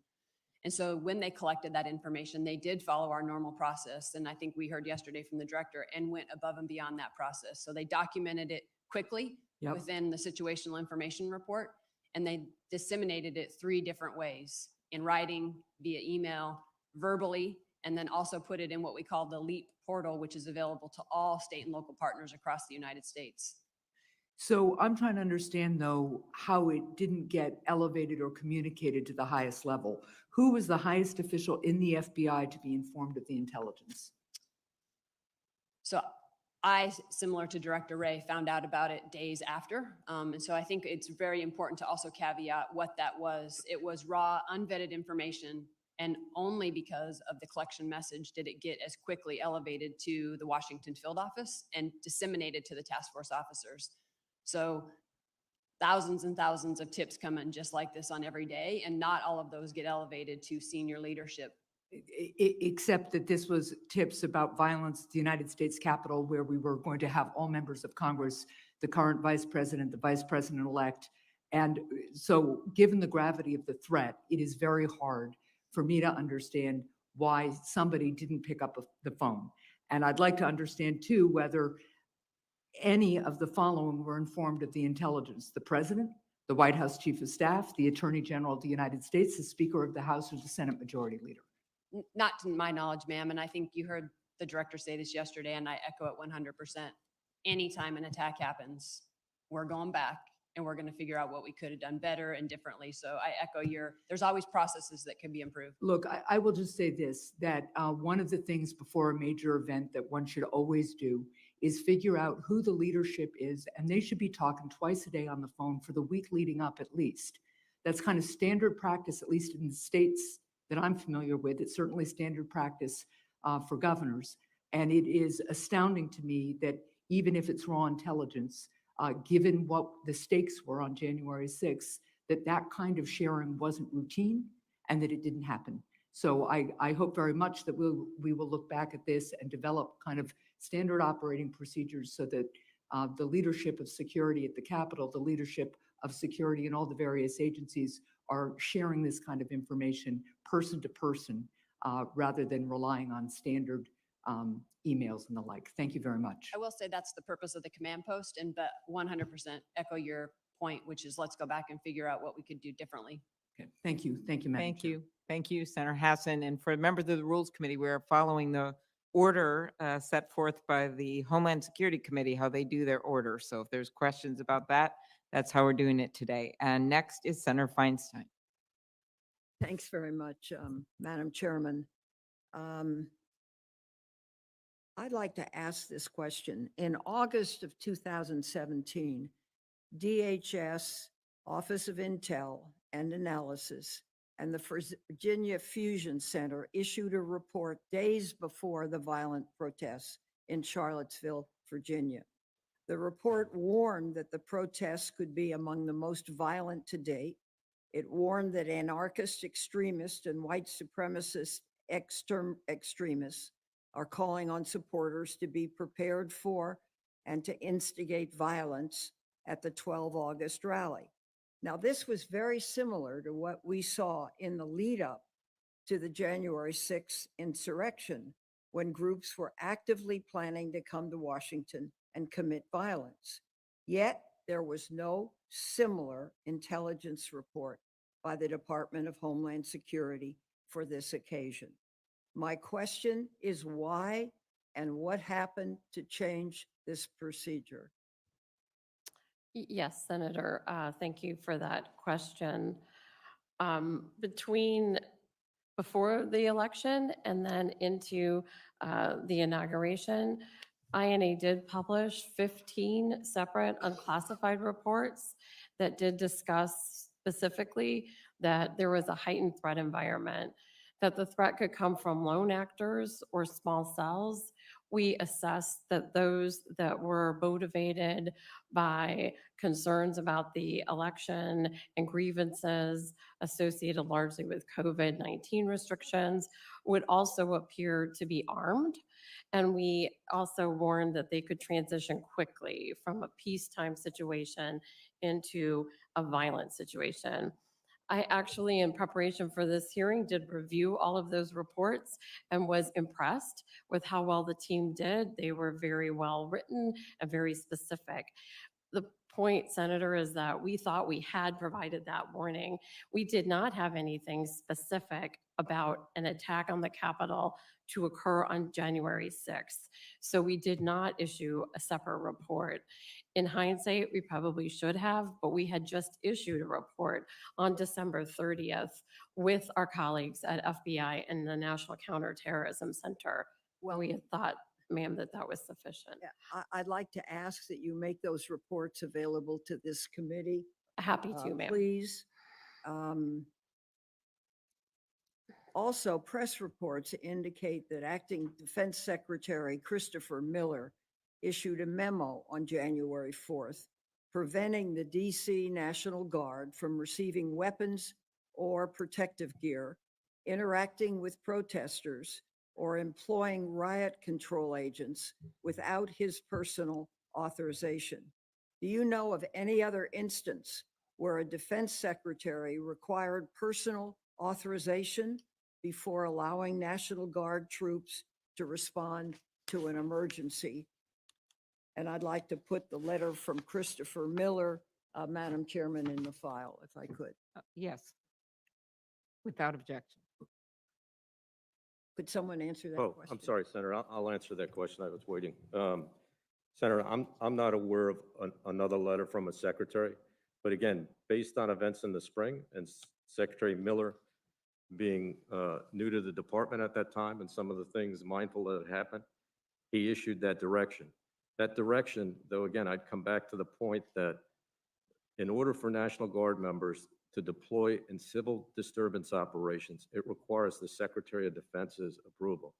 So just as to be clear, there is no ability for the military to respond without the Secretary's approval for civil disturbance operations. Well, if I may, Madam Chairman, I'm looking at a memo for Secretary of the Army, employment guidance for the District of Columbia National Guard, dated January 4, 2021. I received it. And it responds to a memorandum regarding the district's request for support for the planned demonstrations from January 5th to 6th, 2021. And you are authorized to approve the requested support subject to my guidance below, subject to consultation. And then it points out a number of things that are not authorized. So this letter of January 4, I'd like to be in the record because somewhere there's a problem here. And I've been listening carefully, trying to find out what the problem is, but there were certain reports that just were not issued, and they were of an intelligence nature. And I'm curious about finding out which ones essentially did what. So if you have any response to that, other reports, and could let this committee know, it would be appreciated.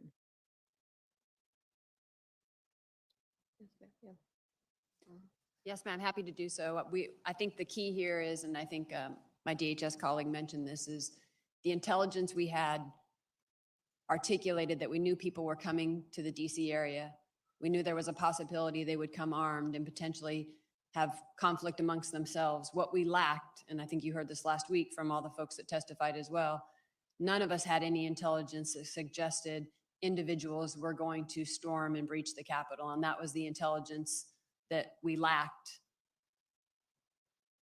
Well, I think that remains to be seen, but I appreciate the comment, and I think that's what this committee has to look for and make a determination whether there was in fact adequate pre-question, pre-interest, and there is a record.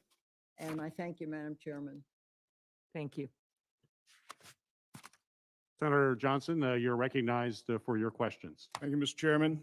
Before I get into my line of questioning for today's subject, Ms. Smislova, I received, when I sitting here in the hearing, a press release from Capitol Police that said that we have obtained intelligence that shows a possible plot to breach the Capitol by an identified militia group on Thursday, March 4th. Is that a threat that you're aware of? Senator, I issued a bulletin last night, co-authored with the FBI about extremists discussing March 4th and March 6th.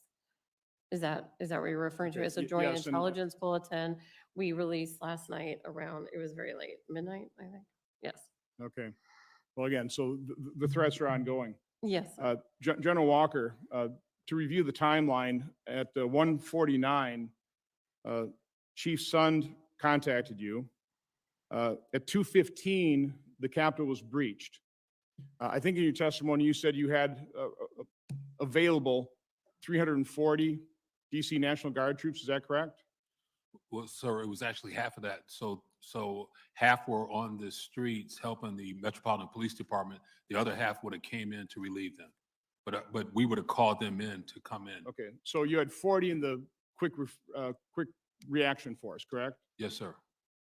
So had you been able to, had this all been pre-approved by the Secretary of Defense? And I'm mindful of the considerations of having military involved in civil disturbances. And I think that's part of the issue. Some of the blowback that occurred with the spring instances. How quickly could have you gotten how many people to the Capitol? 20 minutes, How many people? 150. Okay. I think that's important information to have. I think, quite honestly, what we need to do here is we need to completely reconstruct what happened. And I mean completely reconstructed. We need to obtain eyewitness testimony from different vantage points, from different perspectives, and that's certainly what I've tried to do. Ms. Sanborn, how many points of confrontation occurred during the riot? I mean, in other words, were these primarily at choke points, doors, windows that were breached, and then inside the Capitol, again, outside the House chamber? Or was there the Capitol is 751 feet long. Was this a 751 long line that Capitol Police and other law enforcement were battling protesters? Thank you for the question. I think we're still in the process of gathering that data. Obviously, the folks that we have charged, we've charged for breaching and getting inside. And so we at least know that at some point they got through a choke point.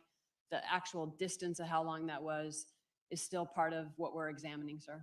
Okay, but we've got all kinds of video, all kinds of photographs. So you obviously are examining that. And from that video, you've been able to arrest 300 people. 300 people have been charged.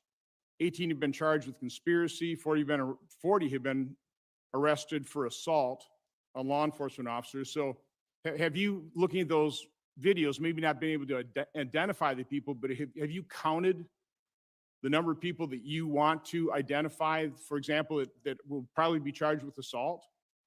So we're still doing that, and that number increases just like the arrests every day. And so far, we have identified hundreds of people that we're trying to still identify.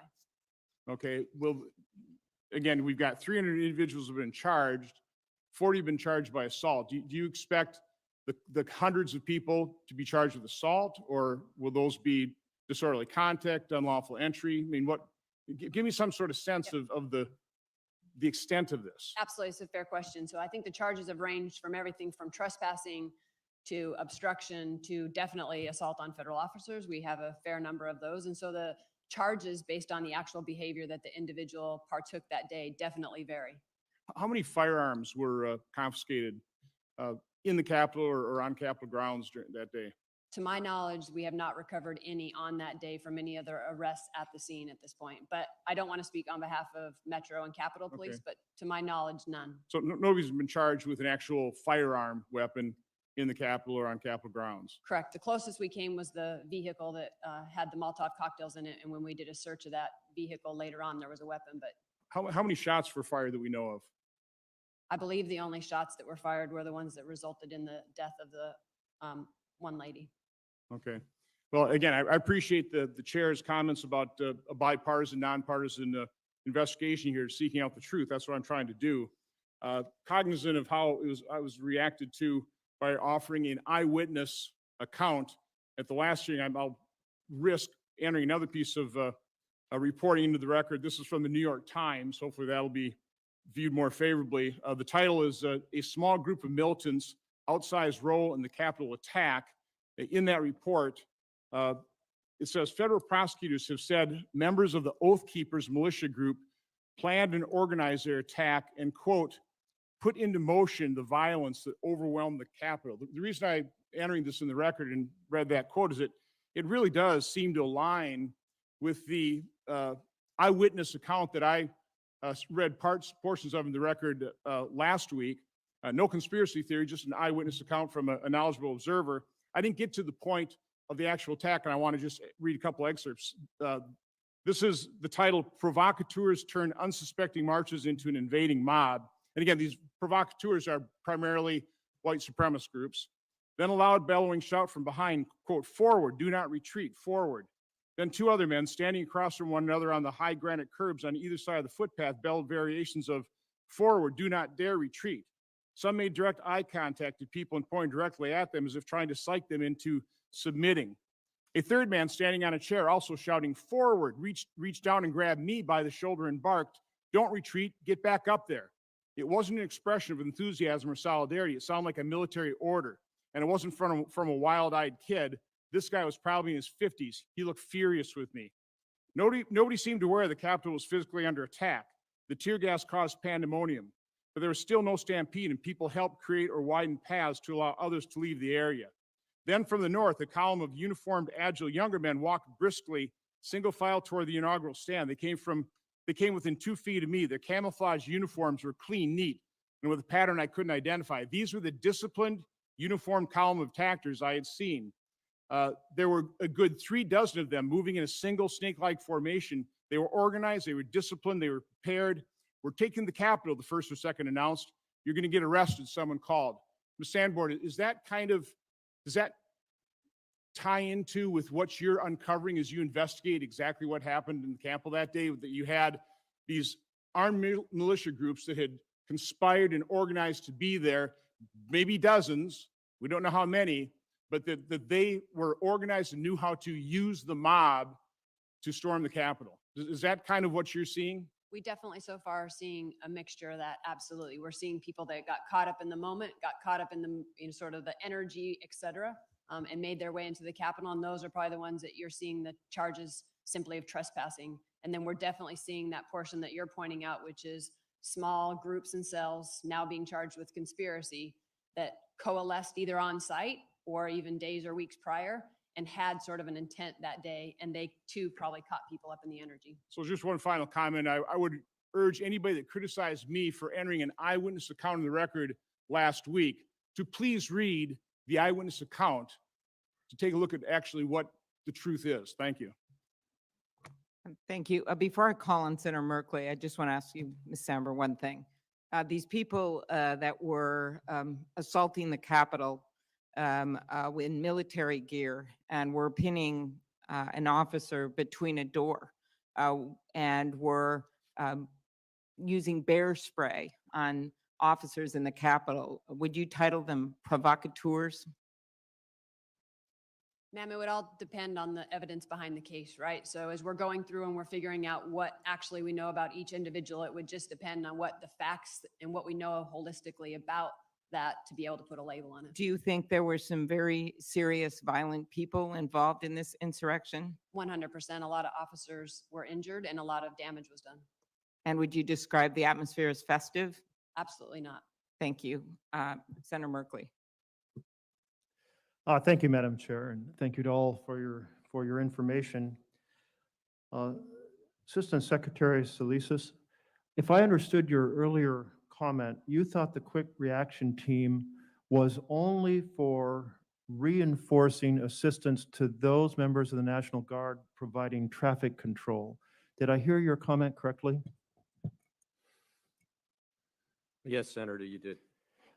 Thank you.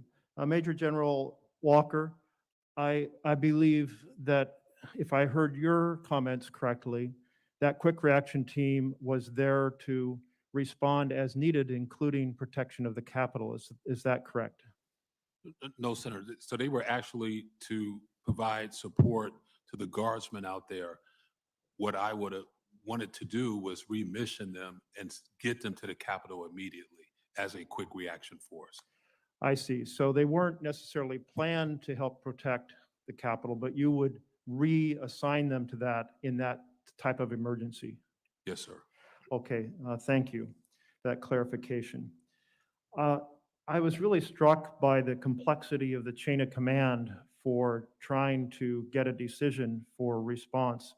It starts with the Capitol Police Board, which goes to the Chief of the Capitol Police, Stephen Sund, who goes to the Commanding General of the DC National Guard, who goes to the Secretary of Army, who then consults with people within Department of Army about whether it's appropriate, which then goes to the Secretary of Defense, who then consults Christopher Miller to decide to study that, who then gives an order back to the Commanding General of the DC National Guard.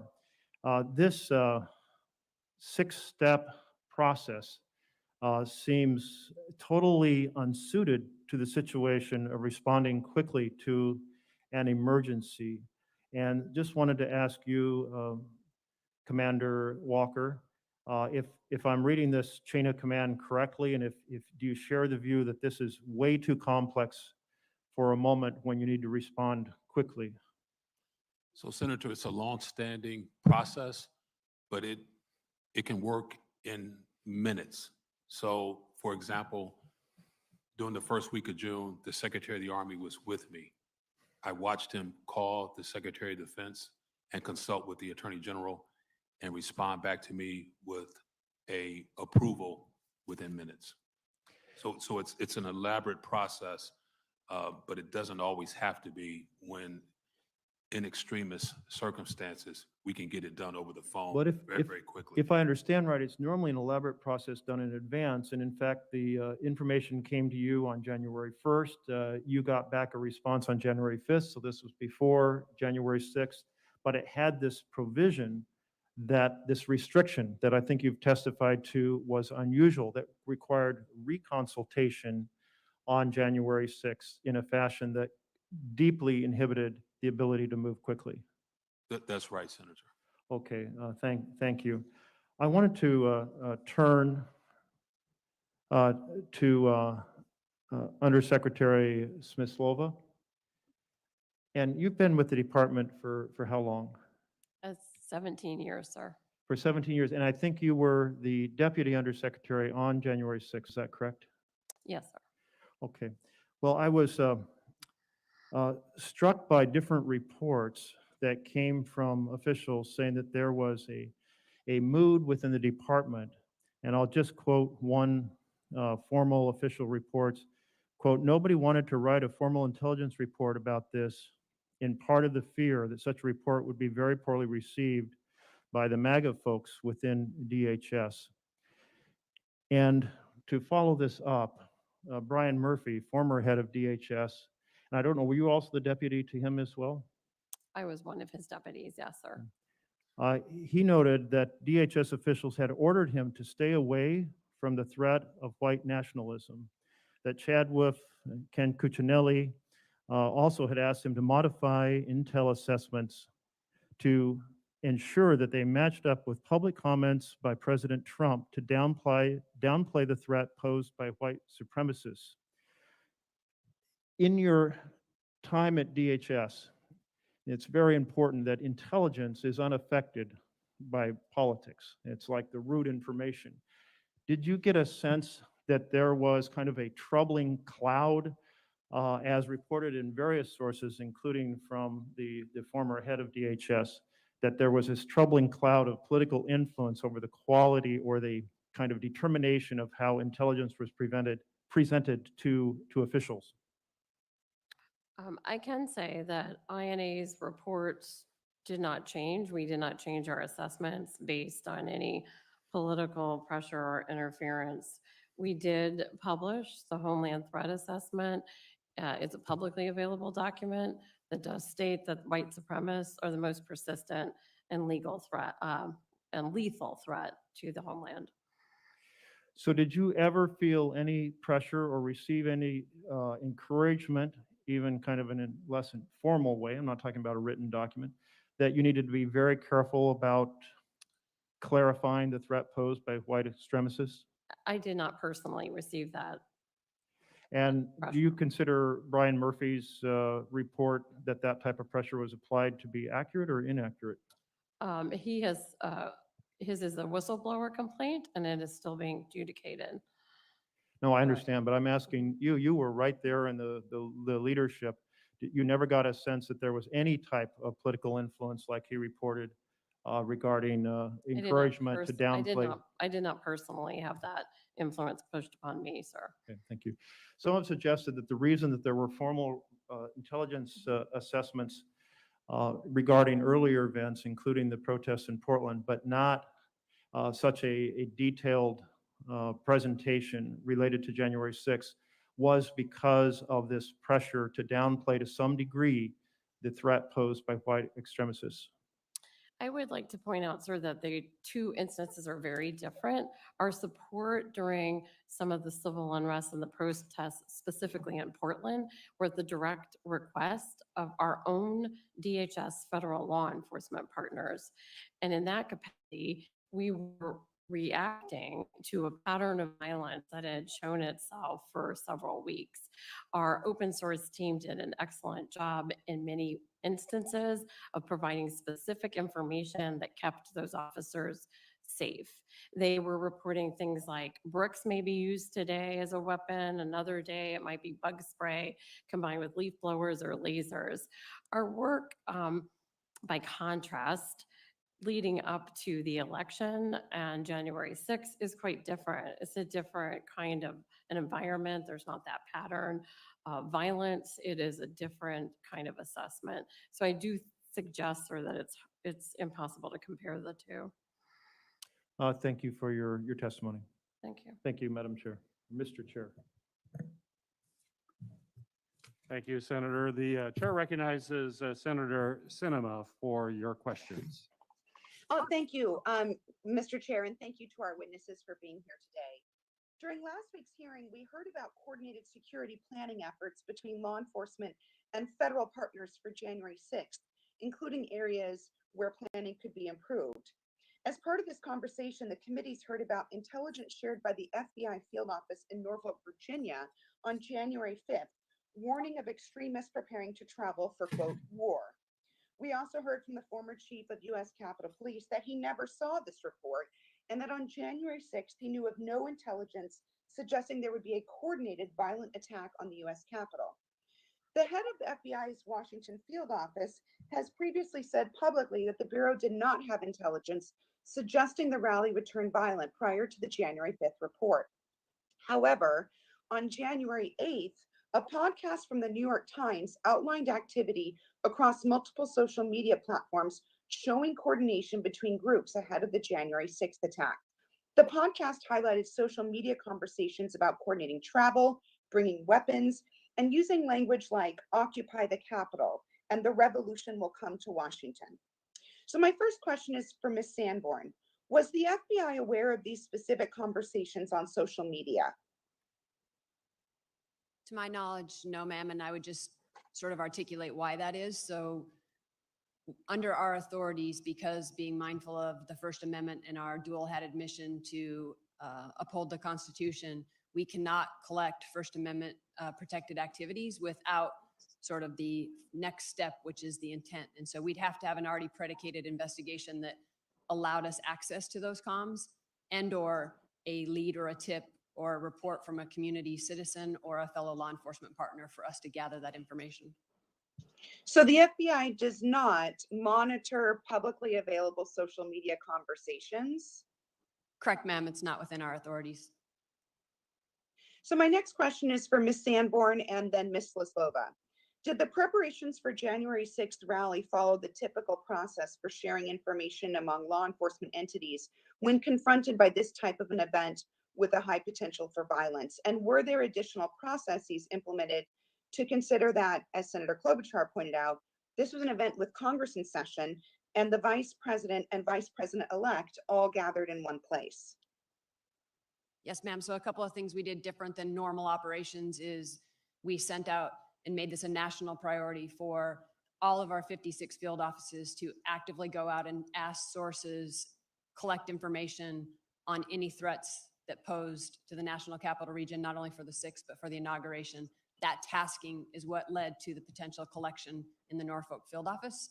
We also, a step we took that is different than our normal every course a day of business is both Washington field office and headquarters stood up command posts. So we activated our NC3, which is a multi-agency task force that was 24/7 inside the Hoover building, inside SIAC, and Washington field mirrored that in their field office. And ma'am, Ms. oh, Yes. yes, ma'am.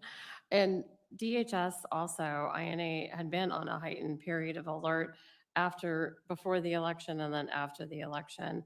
We also participated in the command posts in the Washington the Washington Fusion Center. In retrospect, we may have been better off if we had considered sending out some kind of a terrorism bulletin, but we did not do that before January 6th. So, and this is a follow-up question for both of you. The FBI field offices did have intelligence outlining a threat to Congress. We know that conversations were happening on publicly available social media, and DHS was tracking the travel of some of these suspected radicals. So given all of these pieces, what, in your opinion, broke down and what got in the way of law enforcement properly planning to meet these publicly articulated threats? I'll start. I think exactly the processes we had in place, we followed, and I think that's the good news. I think, as you heard the director yesterday, and I would echo, anytime there's an attack, we in the FBI want to bat 1,000, and we want to not ever have this happen again. And so we're asking ourselves exactly the questions that you're asking. Is there a place that we could have collected more? Is there something that we could have done? And so that is exactly what we're looking back at. I think that the information we had, we worked quickly to try to get that out in reporting and share it in multiple ways, verbally, email, putting it in portals, et cetera. But 100% you can rest assured we're asking ourselves the same as we want to continue to improve and get better. And ma'am, we also at DHS are completely dissatisfied with the result of our efforts leading up to January 6th. We are re-examining how we distribute our information, how we coordinate with our partners. We thought that it was sufficient, and clearly it was not. We are also working much more focused on applying more resources to better understanding this particular threat. We also are looking at how we can better understand social media to get those tips and maybe get better insight into what this adversary is doing. This is a very difficult threat for us in the intelligence community to understand. It will require more partnerships with non-traditional partners and with our standard state and local partners. And you will see that we will reinforce our already good partnership with the FBI. We will do better. Thank you. Following up on that last comment around local partnerships, I wanted to go back to Ms. Sanborn. On January 5th, the FBI did receive information that armed protests were being planned at Capitol buildings in all 50 state capitals. Could you just briefly, in the time we have left, share how that intel was acted upon and how it was shared across the country? Ma'am, I don't recall off the top of my head. I'd have to get back to you on the mechanism that we did to share that information.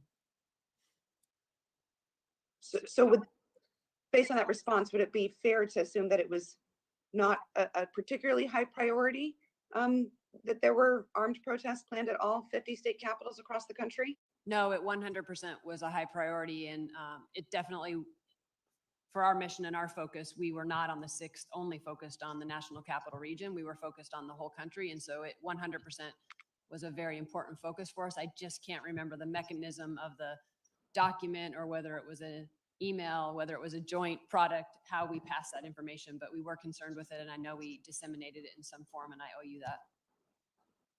Thank you. So I'll just have my team follow up with you. Mr. Chair, I see that my time has expired. I yield back and thank you. Thank you. Senator Padilla, you are recognized for your questions. Thank you, Mr. Chair. First a comment, then a question for the witnesses. I understand, there's a lot of people saying they'd like to see a reconstruction of the events of January 6th and how they came to be. For anybody genuinely interested, I turn their attention to the House Impeachment Manager's presentation to the United States Senate from February 9th through the 13th. My questions today, though, are in some ways a follow-up to yesterday's Judiciary Committee hearing, where we heard from FBI Director Chris Wray. And I'm going to quote from his testimony yesterday. Quote, "We are not aware of any widespread evidence of voter fraud, much less that would have affected the outcome in the presidential election." End quote. And yet former President Trump and other people with influence continue to spread lies and disinformation about how the November 2020 election was stolen. Former President Trump continued this effort most recently at the Conservative Political Action Conference on Sunday, falsely claiming, and I'll quote from him, "We did even better in the second election than we did in the first. I won the first. We won the second. We did much better." Prior to joining the United States Senate, I served for 6 years as California Secretary of State, which includes the responsibility of serving as California's Chief Elections Officer for the most populous state in the nation. I know Trump is lying. We all know Trump is lying. FBI Director Wray told us yesterday that one of the biggest challenges the government faces in confronting domestic terrorism is separating the signal from the noise. This was particularly true in the lead up to the January 6th insurrection, when people of influence, particularly former and current elected officials, continue to spread lies and disinformation about election integrity. I would imagine that creates a lot more noise, unnecessary noise, counterproductive noise, dangerous noise for you all to have to sift through. I suspect it also serves to radicalize some number of people to actually take action, including violent action, just as we have seen for years with jihadist propaganda and other forms of foreign terrorism. So my question for each of you, two questions actually. One, does the perpetuation of disinformation about the 2020 election make your job harder, and how? Second, what kind of message does the January 6th insurrection send to other domestic violent extremists and our foreign adversaries as well?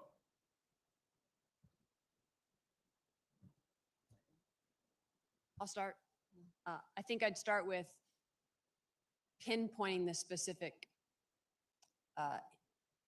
thing that drive somebody to mobilization is very, very, very difficult. And it's probably more complex in the domestic violent extremist space than any other of the terrorism threats we face.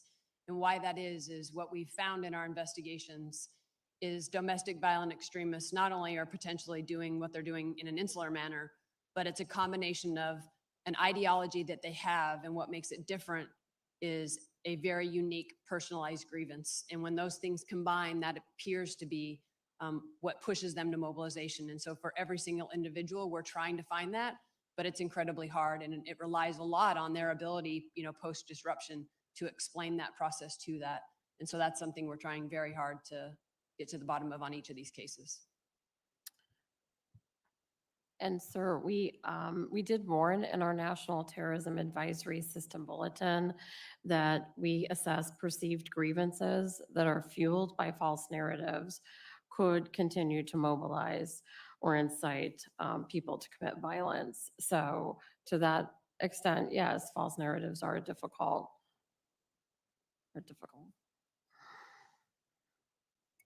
Senator, the Department of Defense does not do domestic intelligence on U.S. citizens, but there's no tolerance for extremists in the ranks of the Defense Department. Secretary Austin, within the first few weeks of taking over as a secretary, ordered a stand down in the Defense Department, a one-day stand down to examine extremism, educate people, and make sure that we're doing everything we can to root that out. Senator, Mr. Chairman, I'll spare you for a second because I want to make sure I get some clarity here. Now, I know these issues are complex. Your work is tremendously complex and challenging. But the answer to the first question, based on what I hear, tell me if you disagree, is the question being, does this make your job harder? The answer would be so far, yes, yes, yes. Is that correct? It's twofold, right? It's volume. Any more volume makes it harder. And the more variety of things that inspire people definitely makes pinpointing it to a specific one challenging. And so variety of inspiration combined with amount of rhetoric out there definitely are two things that add. Okay. And in the limited time I have left, I want to make sure we address the second question, which is, what message do you believe this is sending to other domestic violent extremists, let alone foreign adversaries? We do assess that the breach on the Capitol could inspire others to act, if that's what you're asking, sir. I agree. Anytime an adversary is successful, others pay attention. And so we're worried that this would be an inspiration. I agree with that. I agree as well, sir. Thank you. Thank you, Madam Chair. Thank you, Senator. Just for planning purposes, before I recognize the next member from my committee, our witnesses, you've been here a long time. So what our plan is to give you a little, in the future here, the near future, a chance to stretch a little bit. I'm going to recognize one more senator from my committee. Chairwoman Klobuchar will recognize one from her committee, then we'll give you a 5-minute break. So with that, Senator Rosen, you are recognized for your questions. Thank you, Chairman Peters. I appreciate you and all the other senators on the Rules Committee for bringing together this joint hearing. Is really important, and appreciate everyone for being here. In October 2020, DHS warned that, and I quote, racially and ethnically motivated violent extremists, specifically white supremacist extremists, will remain the most persistent and lethal threat in the homeland, unquote. And that, quote again, violent actors might target events related to the post-election period, unquote. According to a former DHS Assistant Secretary for Counterterrorism and Threat Prevention, the Office of Intelligence and Analysis, or INA, was aware of the potential for violence on January 6th, and I quote again, but for reasons of fear, didn't want to formalize reports. We know Senator Merkley asked you this question already. But in fact, the day before the attacks, INA sent a national summary to law enforcement partners stating that there was nothing significant to report, nothing significant to report. And so if DHS assessed white supremacists to be the most lethal threat to Americans, and if INA was aware of domestic violent extremists mobilizing to cause violence on January 6th, then why didn't the department issue a formal intelligence warning that violence could occur, and I'm asking this of Ms. Smislova. Yes, ma'am. First, we have heard of that report that we supposedly sent out that said nothing significant to report, and we cannot locate that.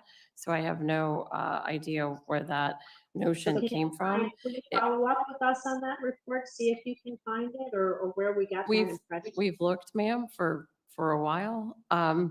So we don't have a copy of that report. This wouldn't be an official report INA sent out. It is possible, ma'am, that what it came from was maybe a phone call or something else where we said we had nothing additional to report. We did view the work that we had done prior to January 6th as being sufficiently specific in warning of the possible threat. Some of the reports we did distribute, you just quoted from yourself. So it was our belief that those warnings were enough. Obviously, they were not. We are working very hard now to do two things. One, get better specificity and insight into this particular threat. And then secondly, understand better how our customers receive our products, read our products, who gets our products. It is unclear to us why they were not received and we were not better prepared for a Thank you. possible I want attack. to ask Thank a you. follow-up on that. Did INA share any intelligence products with national fusion centers relaying information about possible violence on January 6th? And is Capitol Police part of the DC area fusion center?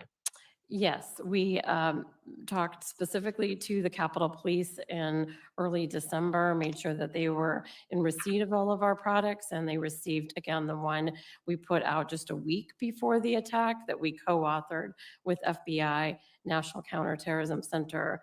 We know that all of our products do go to the National Network of Fusion Centers, and we in fact participated in a phone call that was sponsored by the National Network of Fusion Centers the day before on January 5th, where we also reiterated our concerns that we were in a heightened threat environment, that this particular adversary could mobilize quickly, and they most likely as small cells, lone offenders, they would most likely come armed, and they could, were interested in attacking specifically government buildings and large gatherings.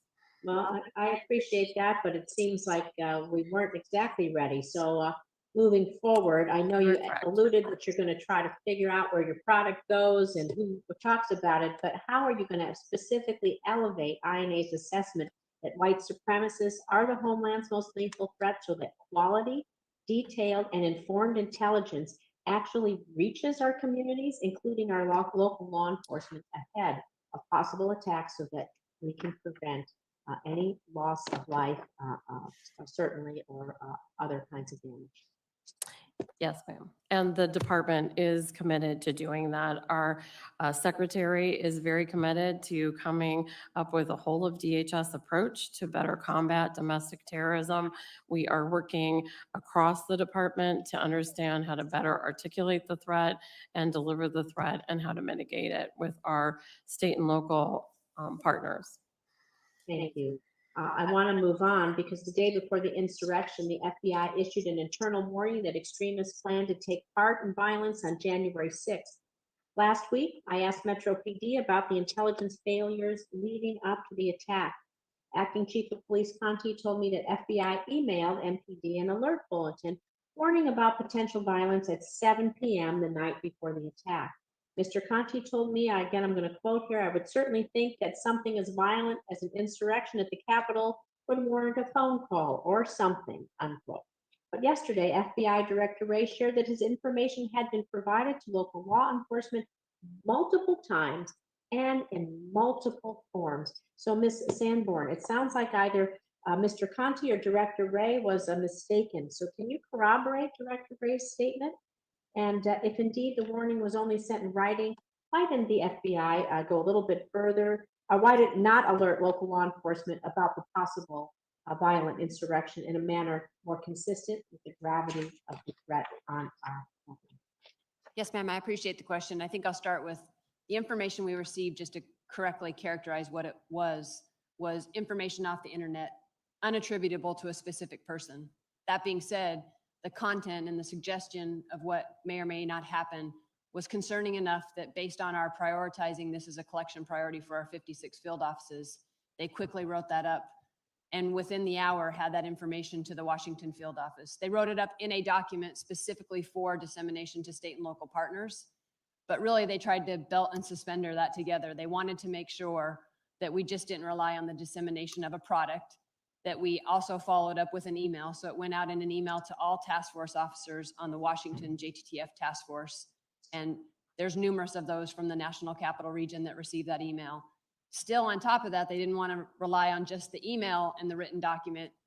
In one of the command post briefings that they were doing back then, every couple of hours, they specifically stood up and talked about this to try to have a common operating picture of what this information was.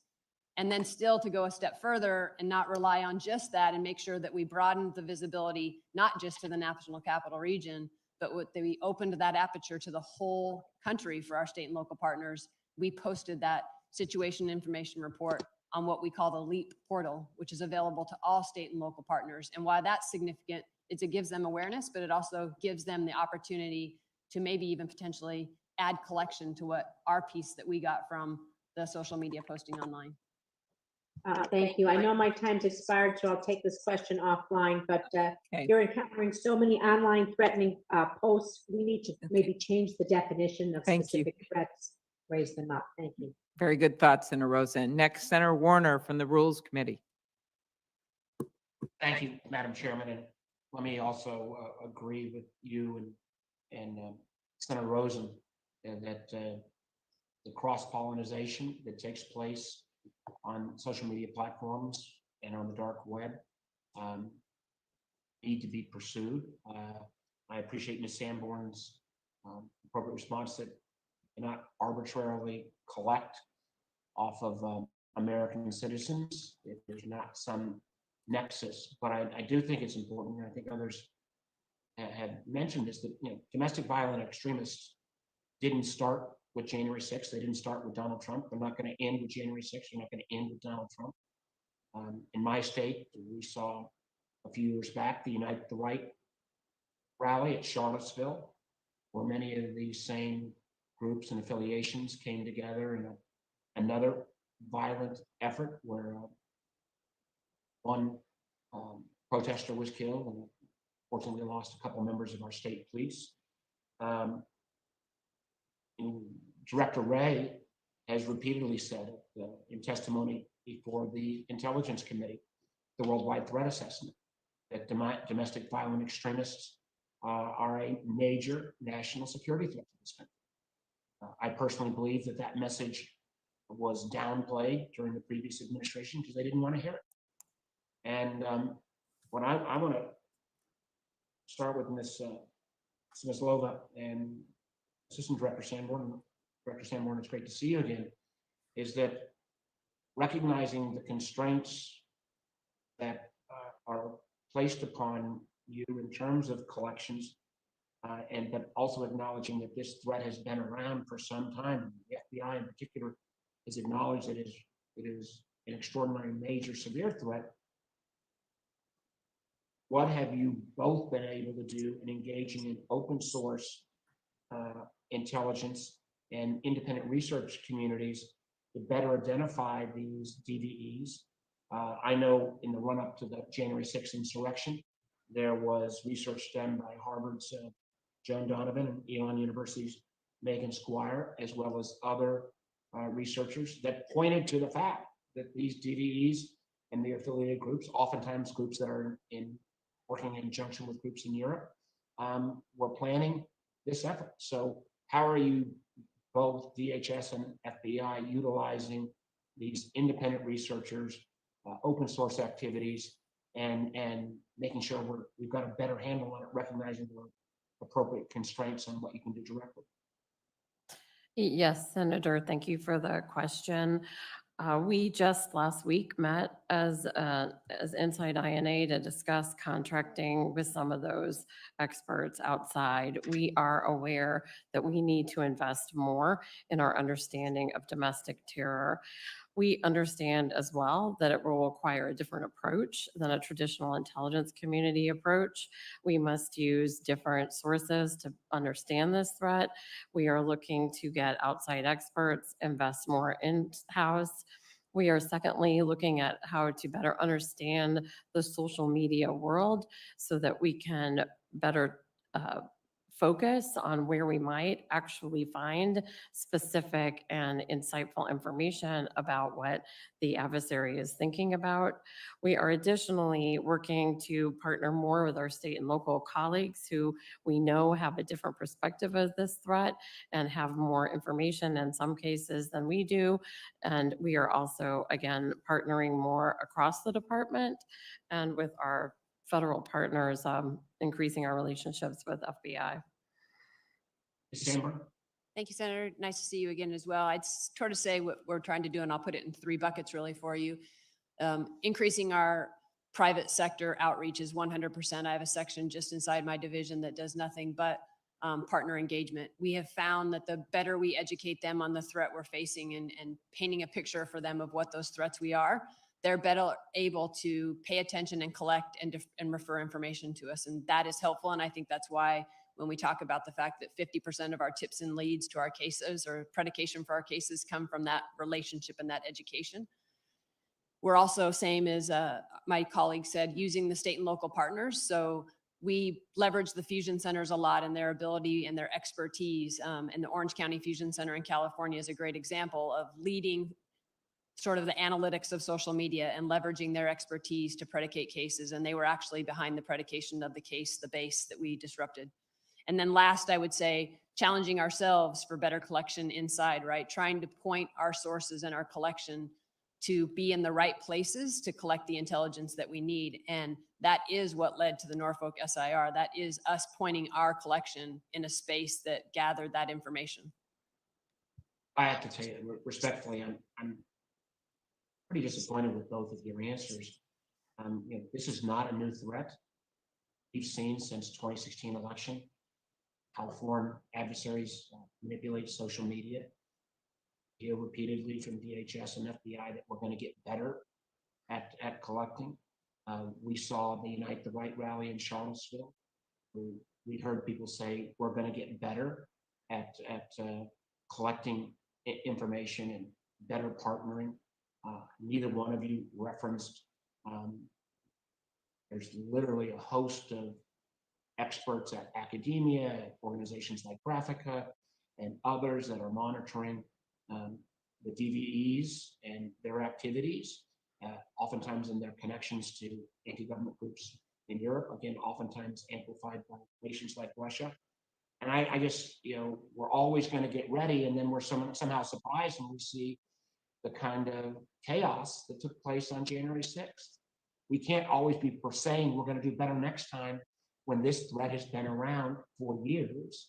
It is not going to disappear with Donald Trump. There's never been somebody that was as active in encouraging these kind of individuals. But we got to pick up our game. And I do think the academic researchers are a tool that we need to better develop. I think we need to work from the intel side with some of our foreign partners. Again, many of these groups have connections to foreign anti-government extremists. And I'll just close. I know my time's going out. This is not directly you, Director Sanborn, but I had a number of senior conversations with FBI officials both January 5th and January 6th, where I was constantly reassured, don't worry. We think from the FBI standpoint, we've got this pretty well under control. That was not the case. And we now have the capital of the United States desecrated. And for our adversaries, I say from an intel standpoint, the Vladimir Putin's and the Xi Jinping's of the world, the images of those marauders across the whole world is going to be a price that we'll be paying for many years to come. Thank you, Madam Chair. Thank you very much, Senator Warner, and thank you for your work as chair of the Intelligence Committee. We're now going to break 5 to 10 minutes, so we will be back at that moment. Thank you.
We'll come back to order.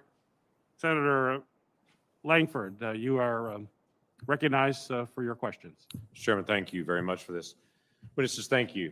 I appreciate your engagement. We're trying to all fill in blanks, and none of you have all the answers on this. We're not expecting this panel to be able to cover everything on it, but I do appreciate the gaps that you're helping us fill as we go through this conversation together. Ms. Smislova, I want to ask you a couple of questions about the IC. I've read through some of the sensitive information that was sent out to law enforcement in advance of January the 6th. Help me understand someone that's getting that report. Obviously, many of these folks that are getting the report from Capitol Police and others, Sergeant at Arms, they get reports like this similar every day. If I look at the reports prior to January the 6th that are coming out from intelligence, I have a hard time looking at it and getting the context of how is this different than normal. So help me understand for those reports, for someone who's reading these reports every day, how would they understand the context of what you're seeing or what the folks are seeing on the ground that's different than what they had seen 3 months before, 6 months before, a year before? Yes, sir. That is a great question, and that is one that we are now reassessing. It was our view, again, when I prepared for this hearing and I looked at all of the work that we had done, specifically talking about the extremists that would be motivated by the dissatisfaction with the election results and also unhappy with some of the restrictions related to COVID-19. The reports are quite good. They are well written. They seem to summarize pretty succinctly. I mean, I look at them and I'm proud of the team, which has produced twice as many reports on domestic terrorism this last year as they did the year before.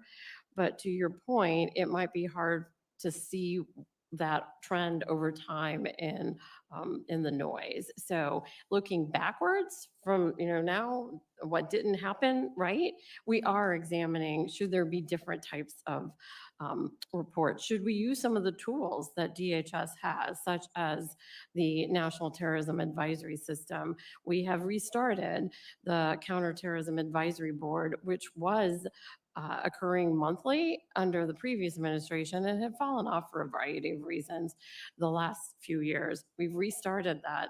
Secretary Mayorkas is challenging us all to do a better job when it comes to combating terrorism, domestic terrorism.